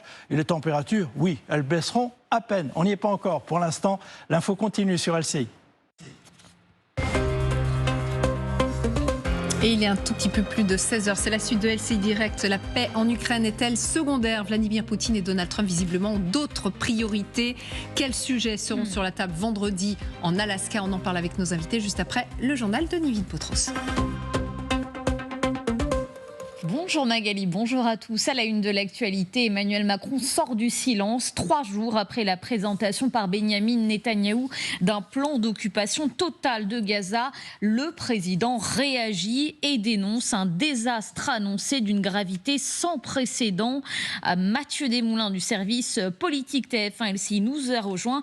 Que faut-il retenir de cette première prise de parole présidentielle? Eh bien, le moins que l'on puisse dire, Nivine, c'est que le président de la République ne mâche pas ses mots contre ce plan d'occupation de l'entièreté de Gaza par le Premier ministre israélien. Regardez ces citations transmises par ses équipes depuis le fort de Brégançon où il passe ses vacances. Il y parle d'un désastre annoncé, pire, je cite, d'une fuite en avant de la guerre permanente. Et il en profite de cette prise de parole où chaque mot est soigneusement pesé pour remettre sur le métier cette proposition d'une mission de stabilisation sous l'égide des Nations Unies. Je le cite, c'est la seule voie crédible pour commencer à sortir de la guerre permanente et reconstruire la paix et la sécurité pour tous. Très concrètement, qu'est-ce que ça veut dire? Des personnels des Nations Unies en uniforme ou en civil déployés sur le terrain pour s'assurer du maintien de la paix ou d'un cessez-le-feu si cessez-le-feu il y a, comme ça a été le cas ces dernières années en Haïti ou au Mali par exemple. C'est une proposition qui avait déjà été faite à une conférence de l'ONU le 30 juillet dernier, soutenue par 17 pays dont le Qatar et l'Égypte, mais à cette heure, Israël s'y oppose fermement. Merci beaucoup Mathieu Desmoulins pour toutes ces précisions. Dans le reste de l'actualité, la France fait face à une nouvelle vague de chaleur d'un niveau exceptionnel dans le sud-ouest. Il pourrait faire jusqu'à 42 degrés par endroit. 12 départements sont en alerte rouge canicule, 41 autres en vigilance orange. Bonjour Matteo Ciaravino, vous êtes avec Camille Souhaut à Bordeaux et plus précisément dans un centre d'appel pour personnes âgées isolées. On le sait, les seniors sont particulièrement vulnérables en cette période de canicule. Comment la municipalité les accompagne-t-elle ? Eh bien, Nivine, vous le voyez, en ouvrant un centre d'appel pour prendre des nouvelles de ces personnes âgées, justement, puisque vous l'avez très bien rappelé, ce sont d'abord elles qui sont touchées par cette chaleur. Il faut donc s'assurer que tout va bien, que tout est en ordre. Nous sommes avec Stéphane Piffer. Ici, nous sommes dans un centre d'appel. Vous êtes adjoint à la mairie. Comment ça fonctionne concrètement ? Bonjour, eh bien c'est assez simple. On passe les 6 premiers mois de l'année à identifier les personnes âgées, isolées, potentiellement vulnérables, etc., qui habitent sur la ville de Bordeaux. Ça nous permet de constituer un fichier. Et ensuite, lors des périodes de forte chaleur, ces personnes reçoivent d'abord un message vocal. Si elles n'ouvrent pas ce message vocal, elles sont toutes rappelées le lendemain. C'est ce qu'est en train de faire madame qui est bénévole de la réserve citoyenne. Et on a aussi identifié une petite centaine de personnes particulièrement vulnérables, c'est-à-dire des personnes seules, dans des brouillards énergétiques, qu'on va aussi rappeler de manière systématique. Donc là, c'est plus de 300 personnes qui sont appelées aujourd'hui. Et si jamais ces personnes ont un problème, comment vous pouvez réagir de votre côté ? Il y a plusieurs possibilités. D'abord, la personne ne nous répond pas. Donc, au bout d'un moment, on appelle ses proches, sa famille, etc. On peut même jusqu'à aller sur place ou envoyer les pompiers. Ou alors, on est aussi là pour leur donner des conseils et répondre à leurs questions. Tout à l'heure, on avait une dame, par exemple, qui nous expliquait que demain, elle veut bien aller dans un lieu rafraîchi, mais qu'il faut qu'on l'accompagne. Donc, demain, on aura un bénévole de la réserve citoyenne qui viendra la chercher à domicile et qui l'amènera dans un espace climatisé. Donc voilà, on essaie de répondre à leurs demandes et à leurs besoins en cette période de forte chaleur. Merci beaucoup pour ces explications. Et il faudra bien sûr rester vigilant puisque demain encore, le département de la Gironde sera placé en vigilance rouge canicule. Comme 11 autres départements, les températures pourraient monter jusqu'à 40 degrés. Merci beaucoup Mathéo, merci également à Camille Souhaut qui vous accompagne. Et ce nouvel épisode caniculaire, il est évidemment suivi de très près par les autorités. La ministre de la Santé était ce midi au centre de gestion des urgences sanitaires pour un point de situation. Catherine Vautrin qui rappelle que pour l'heure, aucun hôpital n'est en plan blanc, mais les Français sont invités à ne pas surcharger les urgences. Écoutez. Au moment où nous nous parlons, aucun hôpital n'est en plan blanc. Les hôpitaux sont organisés, ça fait partie de l'organisation que nous avions anticipée dès le printemps dernier, que nous avons à nouveau mise en place à partir du 16 juin. Et au moment où je vous parle, les hôpitaux ont la capacité à répondre aux besoins. Cette vague de chaleur devrait durer au moins jusqu'au 15 août selon Météo France. La vigilance est de mise, notamment dans l'Aude où les pompiers restent mobilisés pour éviter toute reprise du feu. L'incendie est désormais maîtrisé, mais la chaleur et le vent pourraient compliquer le travail des secours. À l'étranger, Volodymyr Zelensky sera-t-il à la table des négociations vendredi en Alaska? C'est en tout cas ce qu'espèrent les Européens qui multiplient ces dernières heures les tractations. Objectif, imposer la présence de Kiev lors des pourparlers entre Washington et Moscou. Écoutez à ce sujet le chancelier allemand. Nous espérons et supposons que le gouvernement ukrainien et le président Zelensky seront impliqués dans cette réunion. Quoi qu'il en soit, nous ne pouvons accepter que les questions territoriales entre la Russie et l'Amérique soient discutées, voire tranchées, sans que les Européens et les Ukrainiens ne soient consultés. Je suppose que le gouvernement américain partage cet avis. C'est pourquoi cette étroite coordination est en place. Elle se poursuivra dans les prochains jours. L'actualité de ce jeudi, c'est aussi la mort de 5 journalistes d'Al Jazeera tués cette nuit par une frappe israélienne dans la bande de Gaza. Tsahal affirme que l'un des correspondants ciblés était en réalité un terroriste, membre du Hamas. Leurs collègues de la rédaction de Doha leur ont rendu hommage. Reporters sans frontières dénonce un assassinat revendiqué et rappelle que près de 200 journalistes ont été tués dans le territoire palestinien depuis le début de la guerre.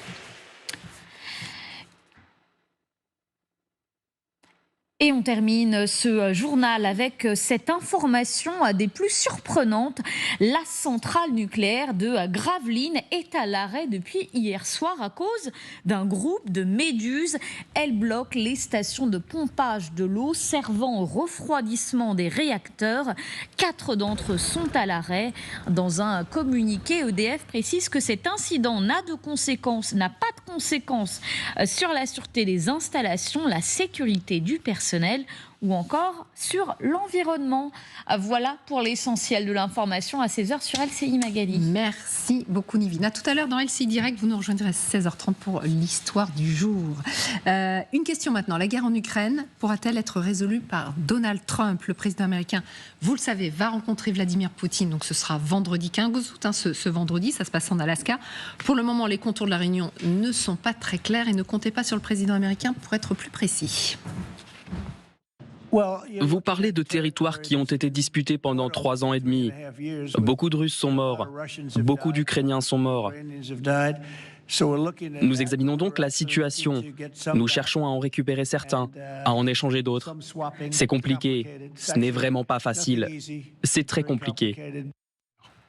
Voilà l'analyse maintenant du général François Chauvency, consultant géopolitique LCI, Michel Fayad, analyste politique et géopolitique, Violetta Moscalou, maître de conférence et présidente fondatrice de Global Ukraine. Merci à tous les trois donc d'être sur LCI cet après-midi. Analyse comme ça à chaud avec un président américain qui parle d'un sommet crucial et qui n'est pas capable d'être plus précis, d'utiliser des mots extrêmement précis en disant c'est pas facile donc c'est compliqué avec des territoires contre d'autres.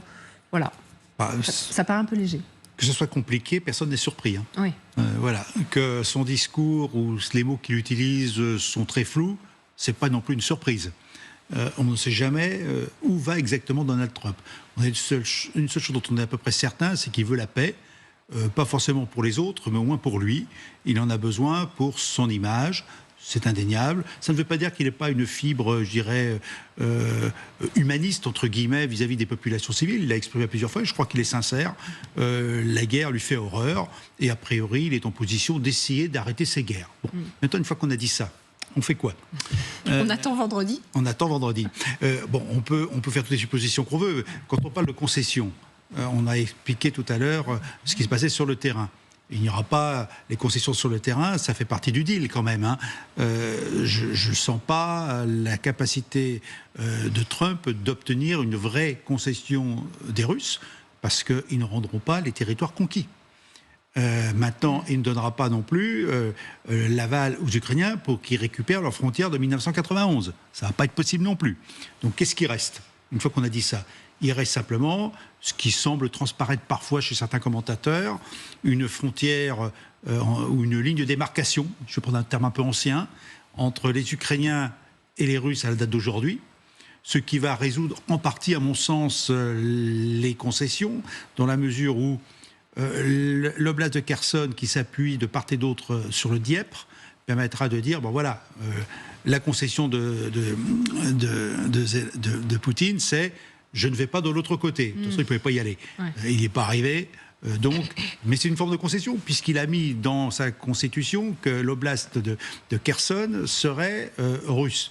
Bon, très bien. Il en perd une partie, entre guillemets, sur le dos des Ukrainiens, c'est vrai. Bon. Mais la frontière naturelle se fait et la ligne de démarcation se tient. C'est pareil pour la région de Zaporijjia. Bon. Donc la ligne de démarcation permettrait, entre guillemets, finalement, d'avoir ce double concession, qui n'en est pas vraiment une, où on entérine la conquête territoriale russe, sachant que de l'autre côté, on sait que les Ukrainiens ne pourront pas reconquérir et que ce n'est pas les Européens dont on parlait beaucoup tout à l'heure qui seront capables de leur donner l'aide suffisante. Maintenant, une fois qu'on a dit l'échange, et puis un autre échange territorial que j'évoquais tout à l'heure, c'est ces bandes de territoire dans l'oblast de Soumy d'une part et dans l'oblast de Kharkiv. Une fois qu'on a dit ça, il y a la presse surtout, parce que c'est bien de dire qu'on fait des concessions territoriales qui ne vont forcément pas faire plaisir de part et d'autre. À la limite, si je dis ça, j'ai l'impression que c'est ce qui ne ferait pas plaisir ni à l'un ni à l'autre. Il y a après assurer une vraie paix. Donc, comment va être construite cette vraie paix?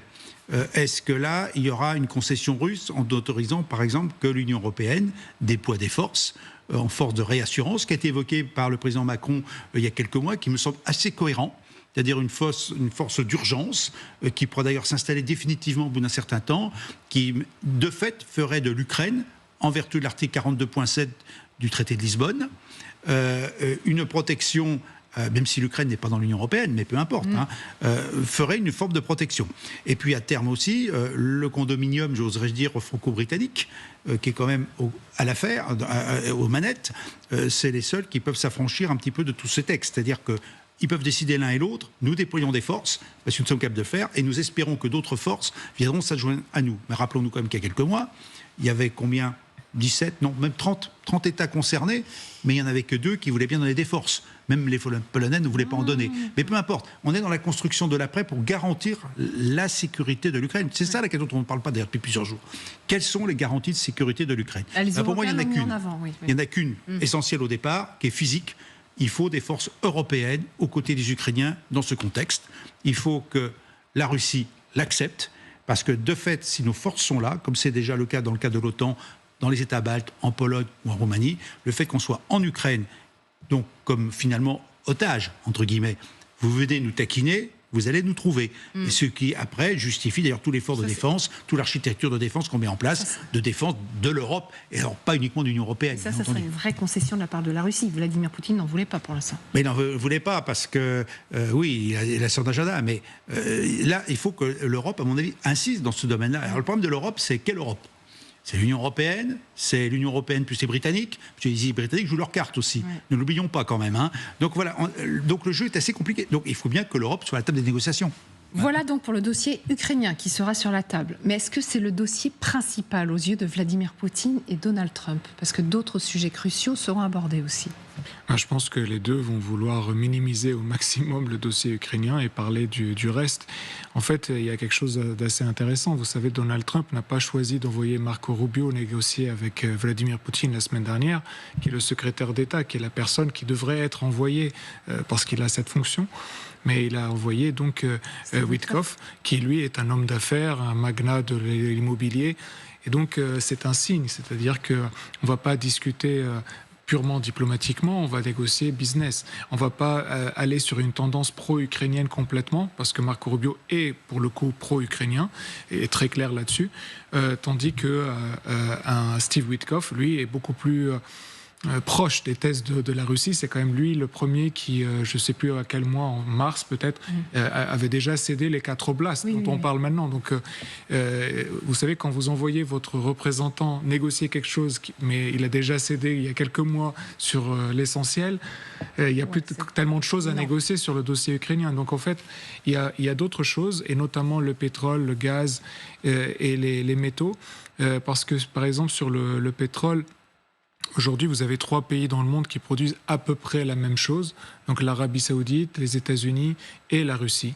Et donc, forcément, les 3 ont à coordonner d'une manière ou d'une autre la quantité de pétrole qu'ils souhaitent produire.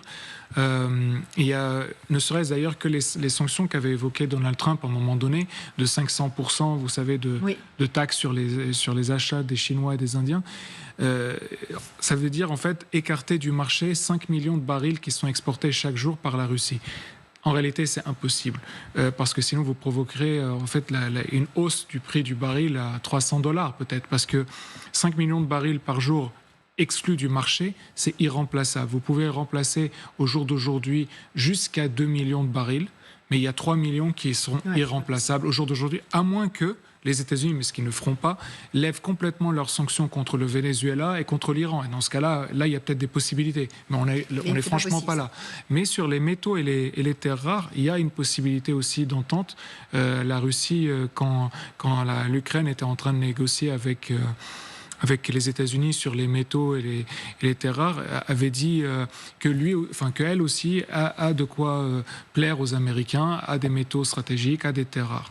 Et alors, justement, après la visite de l'émissaire américain, donc Steve Witkoff à Moscou, donc c'était la semaine dernière, écoutez ce que disait l'émissaire russe, lui, en charge des relations avec les États-Unis. Nous constatons que les investissements conjoints, notamment avec les investisseurs américains, par exemple les projets dans l'Arctique, les métaux rares, les projets d'infrastructure, peuvent être mutuellement bénéfiques pour la Russie et les États-Unis. Et nous voyons que nous pouvons également développer des investissements conjoints dans des entreprises technologiques et bien d'autres domaines. C'est assez spectaculaire, on parle de business là, entre deux pays. Business as usual, en fait. Voilà. C'est ça qui est le vrai problème, c'est que tout ce qui est valeurs humanistes, liberté, droit international et tout ça, ça les Là, on parle des dépasse. Investissements, on parle de métaux rares, de projets d'infrastructure, de l'Arctique, effectivement. Par rapport à Witkoff aussi, quand vous dites qu'effectivement, ce n'était pas les diplomates en rang nécessaire, mais c'est un agent immobilier qui était envoyé, je pense qu'il faut souligner aussi les problèmes que pose cette absence de méritocratie et l'affaiblissement de cette méritocratie aux États-Unis, parce que de ce que j'avais lu aussi dans les analyses des médias ukrainiens, Witkoff, en fait, il s'est pas compris, il a pas compris, il a cru en fait que les Russes étaient ok pour échanger 2 régions, Donetsk et Luhansk, et avec Kherson et Zaporizhia. Il a remonté ce message à Trump. Trump a fait ses déclarations dans ce sens-là, jusqu'à ce qu'après le Kremlin lui dit ah non mais toi t'as rien compris, nous les 4 c'est à nous et tout. Donc en fait il y va sans traduction, sans traducteur, c'est les traducteurs à un moment donné et tout. Donc il ne respectait pas les codes. Sa sécurité, c'est la sécurité des Russes. Voilà, il ne respectait pas les codes en fait. Et puis on ne s'improvise pas non plus diplomate quand on peut être un super homme d'affaires, mais c'est le vrai problème et c'est pour ça que les vraies solutions en fait ne viendront que de l'Europe, quoi qu'on dise, parce que on est à jour d'aujourd'hui le seul territoire, le seul espace géographique et démocratique où on ne peut pas bazarder comme ça toutes les valeurs qui sont les valeurs fondamentales de ce qui fait aujourd'hui notre démocratie. Donc on doit se réinventer, on doit se renforcer, on doit être beaucoup plus créatif. Alors le chancelier allemand, pardon, parce qu'on vient là de prendre le chancelier allemand, là-bas, c'est inscrit en bas de votre écran, annonce des discussions donc mercredi dans 2 jours qui incluent Donald Trump, les Européens et Volodymyr Zelensky. Donc c'est une façon aussi de préparer le sommet et de dire quelles sont les lignes rouges, de rappeler quels sont les objectifs des Ukrainiens. Mais a priori, c'est une réunion préparatoire au sommet de vendredi. Donc ils ne seront pas autour de la table, c'est ce qu'on comprend aussi. Oui, ça c'est juste pour le théâtre, disons, malheureusement. Mais il y a quelque chose que le général a dit tout à l'heure et que vous avez redit un peu maintenant, qui me paraît très important, c'est la présence de l'Europe en Ukraine. Je parle d'une présence physique, militaire. Parce qu'il y a quelque chose d'assez intéressant, c'est que quand Vladimir Poutine s'est retrouvé à la tête de la Russie était très très faible, et c'était au moment de la guerre du Kosovo. Et l'OTAN était intervenue et la Russie n'était pas en capacité d'intervenir en faveur des Serbes qui étaient leur allié naturel. Et bien, ce qu'avait fait Poutine, c'est qu'il avait envoyé, le premier jour du cessez-le-feu, il avait envoyé sans coordination avec aucune autre, avec les forces de l'OTAN, il avait envoyé donc des parachutistes prendre l'aéroport de Pristina et en fait, s'était déployé tout autour. En fait, en faisant cela, il n'avait pas en fait plus de moyens. À l'époque, la Russie allait très mal financièrement et puis militairement, elle ne s'était pas refaite. Donc, il avait fait le strict minimum, mais de quoi peser, de montrer à l'OTAN, voilà, nous on est présents maintenant militairement, discutons. Et aujourd'hui, l'Europe, elle pourrait faire quelque chose de similaire, sans aller vers l'agression ou vers le combat. Comme disait le général, se retrouver un peu otage en Ukraine.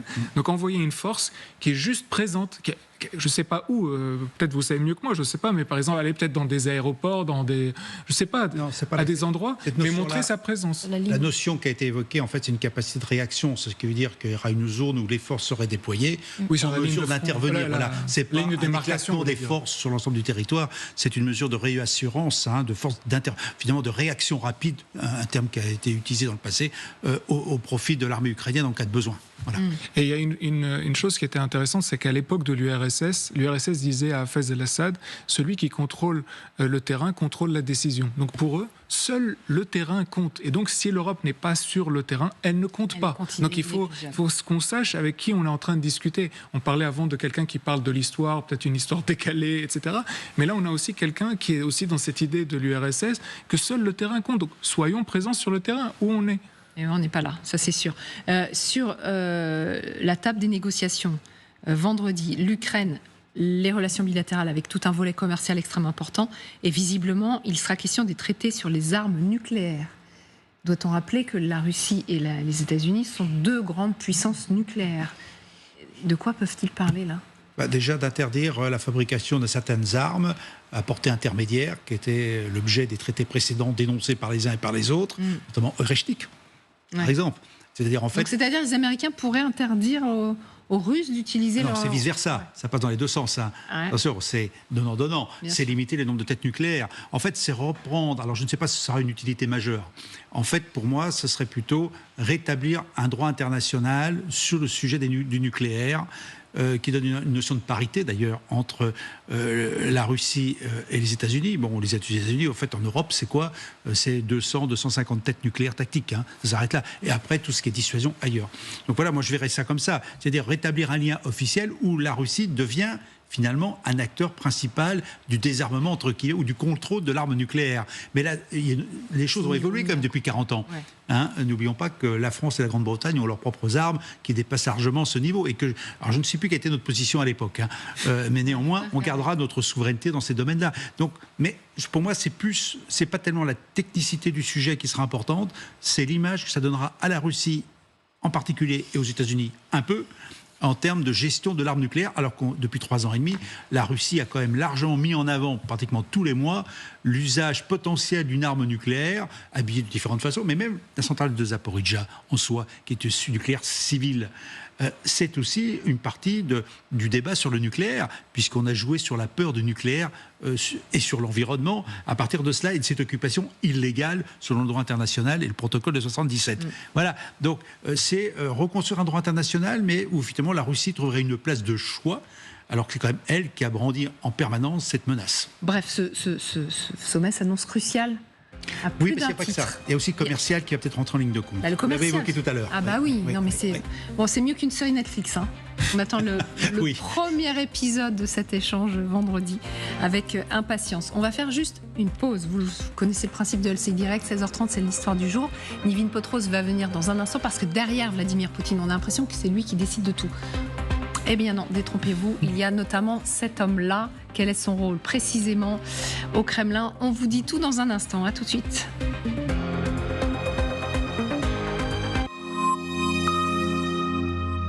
Hydralin présente Conversations intimes. Waouh, t'as l'air super équilibré. Oui, c'est grâce à quoi? Yoga? Méditation? Mais non, c'est Hydralin naturellement doux avec 99% d'ingrédients d'origine naturelle. Un pare-brise à remplacer? Carglass.fr. En quelques clics, sélectionnez pare-brise, puis votre type de brique-glace et choisissez votre rendez-vous. Carglass vient directement chez vous. En plus, en ce moment, Carglass vous offre un aspirateur de voiture Neuroto. Carglass répare, Carglass remplace. Chaque jour, des milliers d'animaux vivent dans la terreur. Maltraités, affamés, battus, torturés sans relâche par des maîtres sans cœur. Cette maltraitance mène parfois au pire. Face à toutes ces souffrances insupportables, vous pouvez agir. Devenez maître de cœur et donnez à ces animaux la chance d'une vie sans violence. Avec 10 € par mois, vous permettez à la Fondation 30 millions d'amis de les recueillir, de les nourrir, de les soigner et de leur redonner l'espoir d'une vie meilleure. Ils ont besoin de vous. Agissez maintenant avant qu'il ne soit trop tard. Appelez le 0805 21 30 30 ou rendez-vous sur maîtredecoeur.fr et recevez votre porte-clés Maître de Cœur. Pour être franc, je suis totalement désorienté. Rendons-nous à l'évidence, Edouard, il n'y a que 5 modèles en 55 pouces. Quelle étrangeté. En même temps, ils sont tous très bien notés et ça évite de s'enquiquiner. Bérangère. Où est-elle? Vous prenez racine, Edouard. Chez Electrodépôt, si nos sélections de produits sont réduites, c'est pour vous garantir la qualité à prix bas. C'est une dinguerie, Edouard.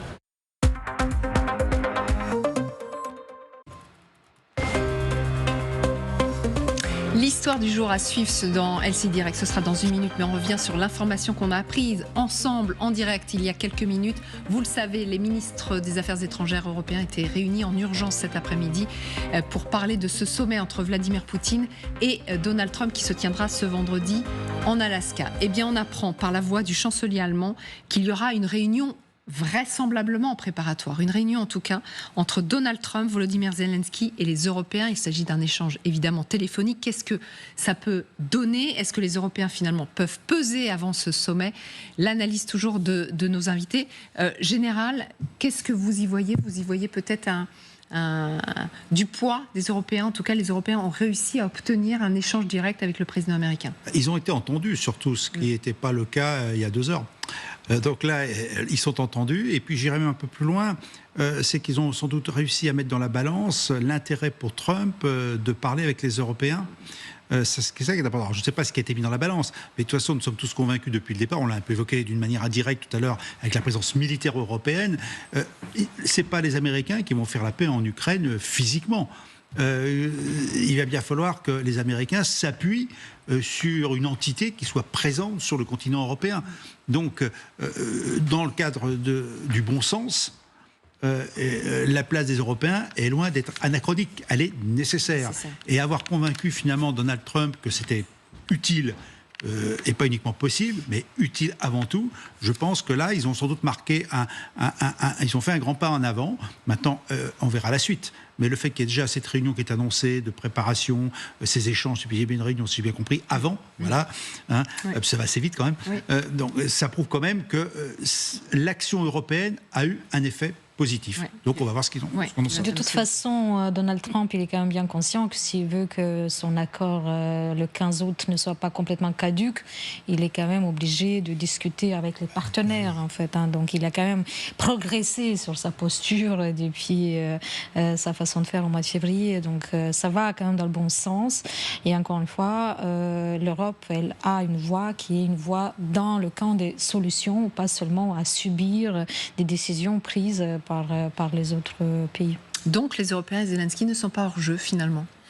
Écoutez, il y a déjà une chose que je note, c'est le fait que ce soit l'Allemagne qui nous informe de cela et pas la France, qui est quand même membre du Conseil de sécurité des Nations Unies, qui a son rôle. Non, c'est vrai qu'il a son rôle diplomatique. En principe, l'Allemagne, en fait, je veux dire d'un point de vue diplomatique et politique, c'est un rôle qu'aurait dû jouer et que devrait jouer la France. J'espère que cet appel, la France sera fortement bien représentée, parce que ce serait quand même dommage de ne pas y être.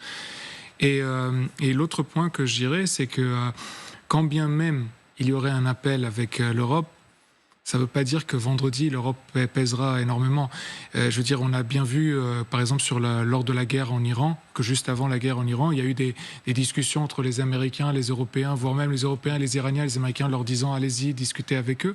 Puis finalement, ils ne se sont pas fait entendre, ils n'ont même pas été informés en réalité de ce qui se passait. C'est pas une garantie. Non, c'est pas une garantie, malheureusement. J'espère que c'est une garantie, mais vu ce qu'on a vu avec Trump ces derniers temps et avec les États-Unis en général, quand on regarde un peu l'histoire, c'est pas du tout une garantie. Ouais.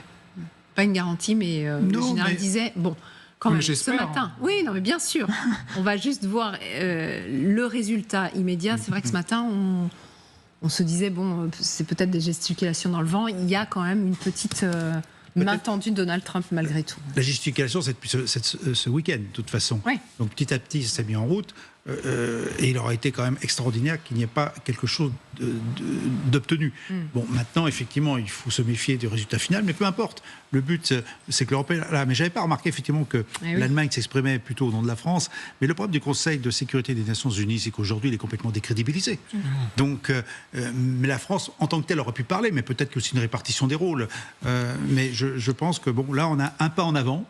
Je ne sais pas où mène le pas. Mais c'est déjà en avant. Mais il a lieu. Voilà. Au vu de la proximité du président Macron et du président Zelensky, moi je me dis que ce n'est pas plus mal que ce soit l'Allemagne qui soit un peu plus engagée, parce qu'en fait Emmanuel Macron et Volodymyr Zelensky, ils ont une très très bonne relation, ils échangent régulièrement, et donc si c'est maintenant en plus l'Allemagne qui est un peu plus engagée pour faire poids face aux États-Unis, pourquoi pas? Pourquoi pas? Et donc vous voyez toujours de façon positive.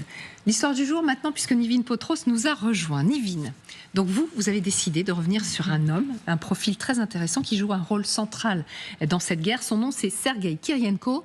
Qui est-il ? Eh bien, officiellement, Sergueï Kirienko n'est que le numéro 2 de l'administration présidentielle russe. Un poste de technocrate pas forcément très reluisant, mais vous l'avez compris, en réalité, Kirienko est bien plus que ça.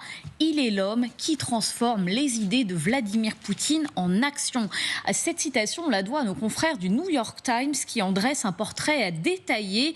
Ils ont pu s'entretenir avec 3 de ses proches qui travaillent au Kremlin et qui révèle son rôle exact au sein de l'appareil russe.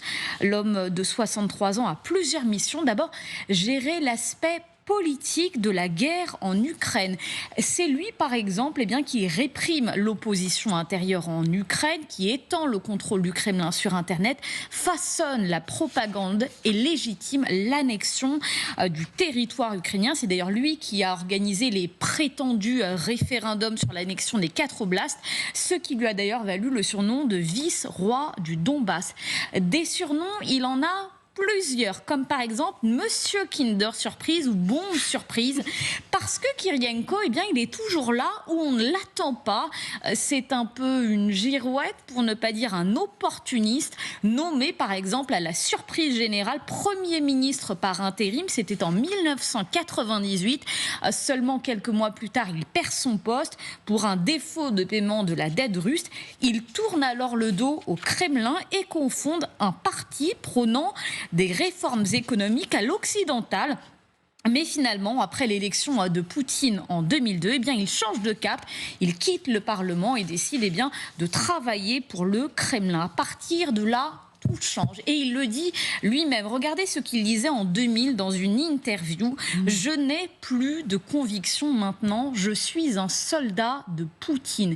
Et depuis 25 ans, il n'a cessé de l'être en gravissant les échelons. Il a par exemple dirigé Rosatom de 2005 à 2016. C'est l'une des plus grandes entreprises du gouvernement russe.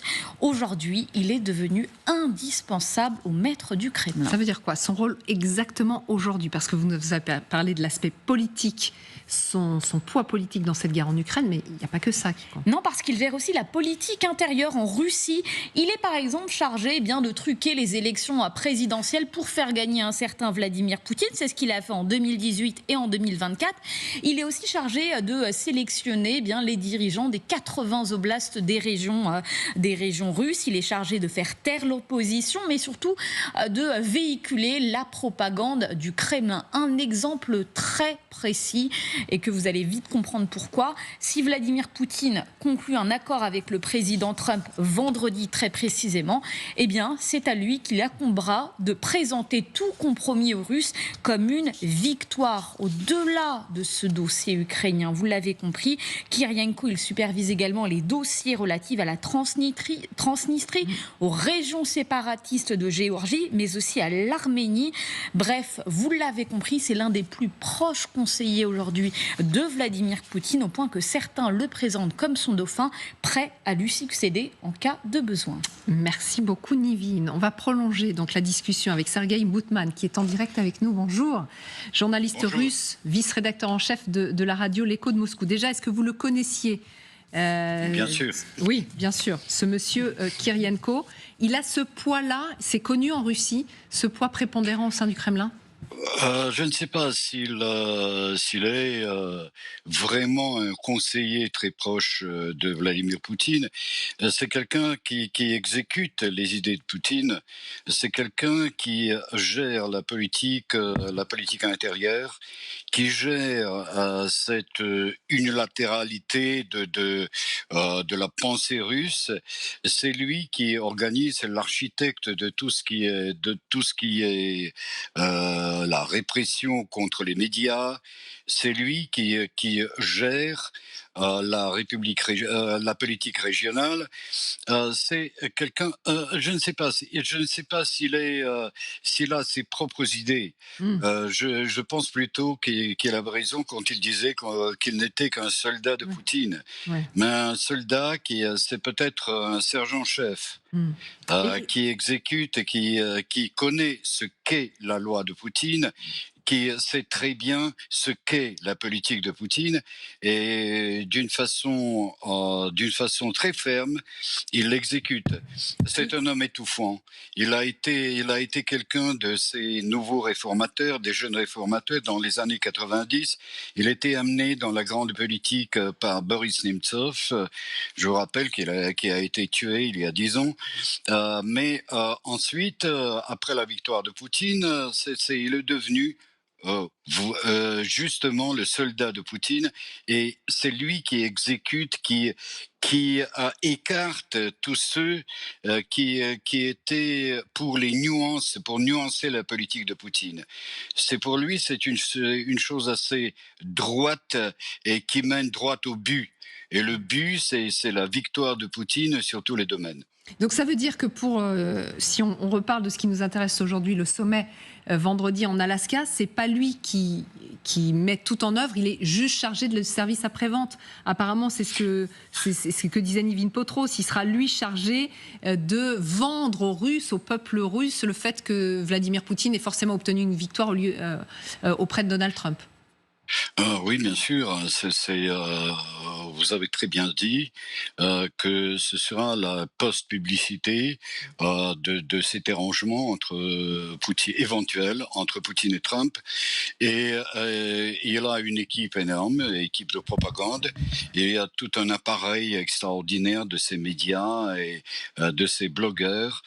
Si on parle des 1000 blogueurs, il saura les calmer. S'il crie que ce n'est pas une victoire, que c'est plutôt le compromis, c'est plutôt la défaite, si on laisse quelques territoires maintenant occupés à l'Ukraine, mais c'est lui qui fera tout, qui va expliquer, comme sur les dragons à 3 têtes, quand on coupe une tête, c'est les gens comme Kirienko expliquent que 2 têtes sur 2 coups, ça fait 4. Et voilà, c'est encore plus qu'avant. C'est lui, c'est sa manière à lui. Mais quels sont les hommes de Vladimir Poutine? Parce qu'à chaque fois, on a cette image un peu de légende, d'un homme qui décide de tout, absolument de tout, et on parle toujours des hommes de l'ombre. Mais si on prend le cas de Kirienko, on voit bien que lui, il est chargé de la propagande. C'est pas lui, hein. Il n'est pas un conseiller. C'est pas lui. Ouais, c'est pas lui du tout.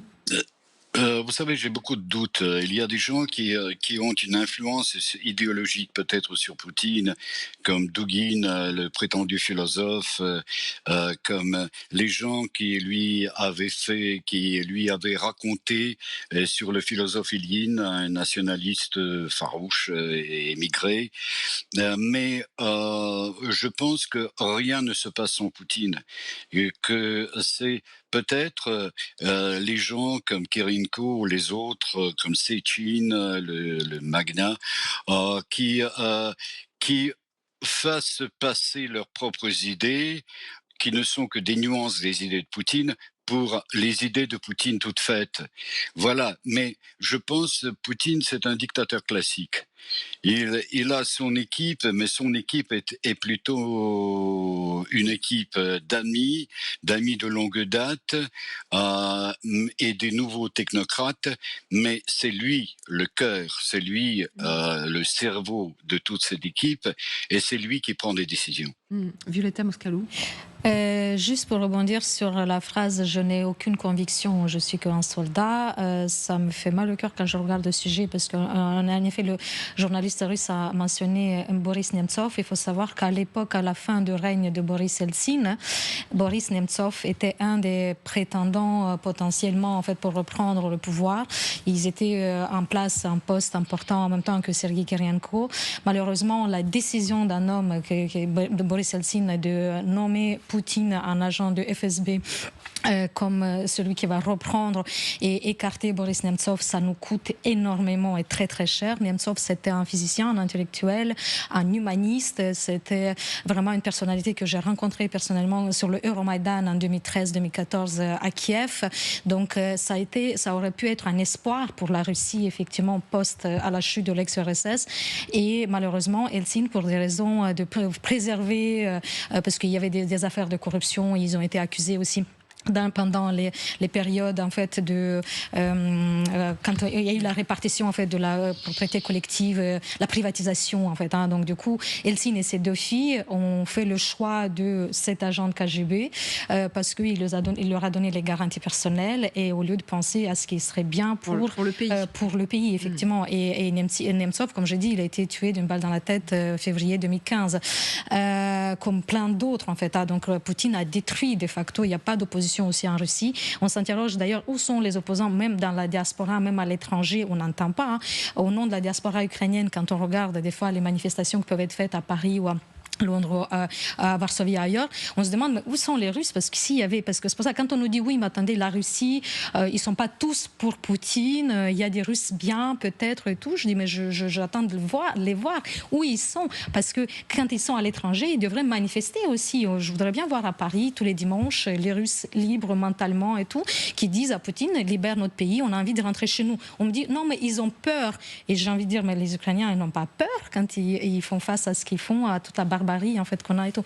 Donc c'est une figure qui n'a pas de conviction, donc il s'était éloigné un petit peu, il était travaillé dans Rosatom, après il est revenu, il a suivi la ligne directrice sans aucune conviction, et c'est ça qui fait froid au dos, parce que le jour où Poutine n'est pas là, mais ça sera d'autres gens dans son entourage qui ne sont pas forcément mieux. Sergueï Boutman, pareil, on parlait de Sergueï Kirienko comme un probable successeur. Là aussi, on est très dans le fantasme, qui pour succéder à Vladimir Poutine. Est-ce que vous pensez franchement que le président russe, lui, a déjà un successeur en tête ? Je ne pense pas, parce que tant que le président Poutine est vivant, il n'y a pas de successeur. Il n'y a pas de successeur, il ne pense pas à sa retraite. Il va y être au Kremlin éternellement, c'est jusqu'à sa mort. Je pense ça, mais aussi si Violetta avait tout à fait raison. Et je pense aussi, j'ai eu cette idée que Sergueï Kirienko, si Boris Nemtsov avait été élu ou nommé président de la Russie, Sergueï Kirienko aurait été un collaborateur assez précieux et assez pratique dans l'administration de Boris Nemtsov. Parce que c'est quelqu'un qui n'a pas de conviction. Voilà. Et il le disait lui-même d'ailleurs. Il ne pense qu'à sa carrière. Voilà. Oui, Michel Fayad. Oui, je voulais simplement dire qu'à l'époque où il avait été nommé Premier ministre en Russie, il avait cette image de grand économiste qui était capable de réformer économiquement la Russie. C'était quasiment une révolution libérale économique à l'époque en Russie. Et il n'a pas duré très longtemps, parce qu'il y a eu aussi tous ces oligarques qui sont venus vers Yeltsin et ont dit à Yeltsin, écartez-le, ça ne va pas marcher. Mais au moment où il a été Premier ministre, on l'a peut-être oublié en France et ailleurs, mais en Occident, on a eu un espoir d'une Russie libérale économiquement à l'occidental, un peu comme la France et le reste de l'Europe. Et donc qu'il soit parti au bout de 6 mois, ça a été un choc à l'époque, donc en Europe et aux États-Unis. Et donc il a quand même un visage de technocrate, quand bien même il aurait plus de conviction et tout. Donc je le vois pas vraiment succéder un jour à Vladimir Poutine. C'était à cause de la crise financière en 98, effectivement, qu'ils ont été tous un peu écartés, ces réformateurs à l'époque. Mais j'ai envie de dire aussi, Dmitri Medvedev, quand il a été président, on avait aussi voulu avoir des illusions et penser que c'est une nouvelle génération et que ça va changer quelque chose, mais malheureusement... Ça n'a pas été le cas. Merci beaucoup. Merci à Sergueï Boutman d'avoir été également en direct cet après-midi sur LCI. Vous restez avec nous, on se retrouve dans un instant. C'est le grand dossier et on va parler évidemment de ce sommet et en préparation. Est-ce qu'on peut parler d'un Yalta bis? Est-ce que Vladimir Poutine et Donald Trump s'apprêtent à se partager le monde? À tout de suite.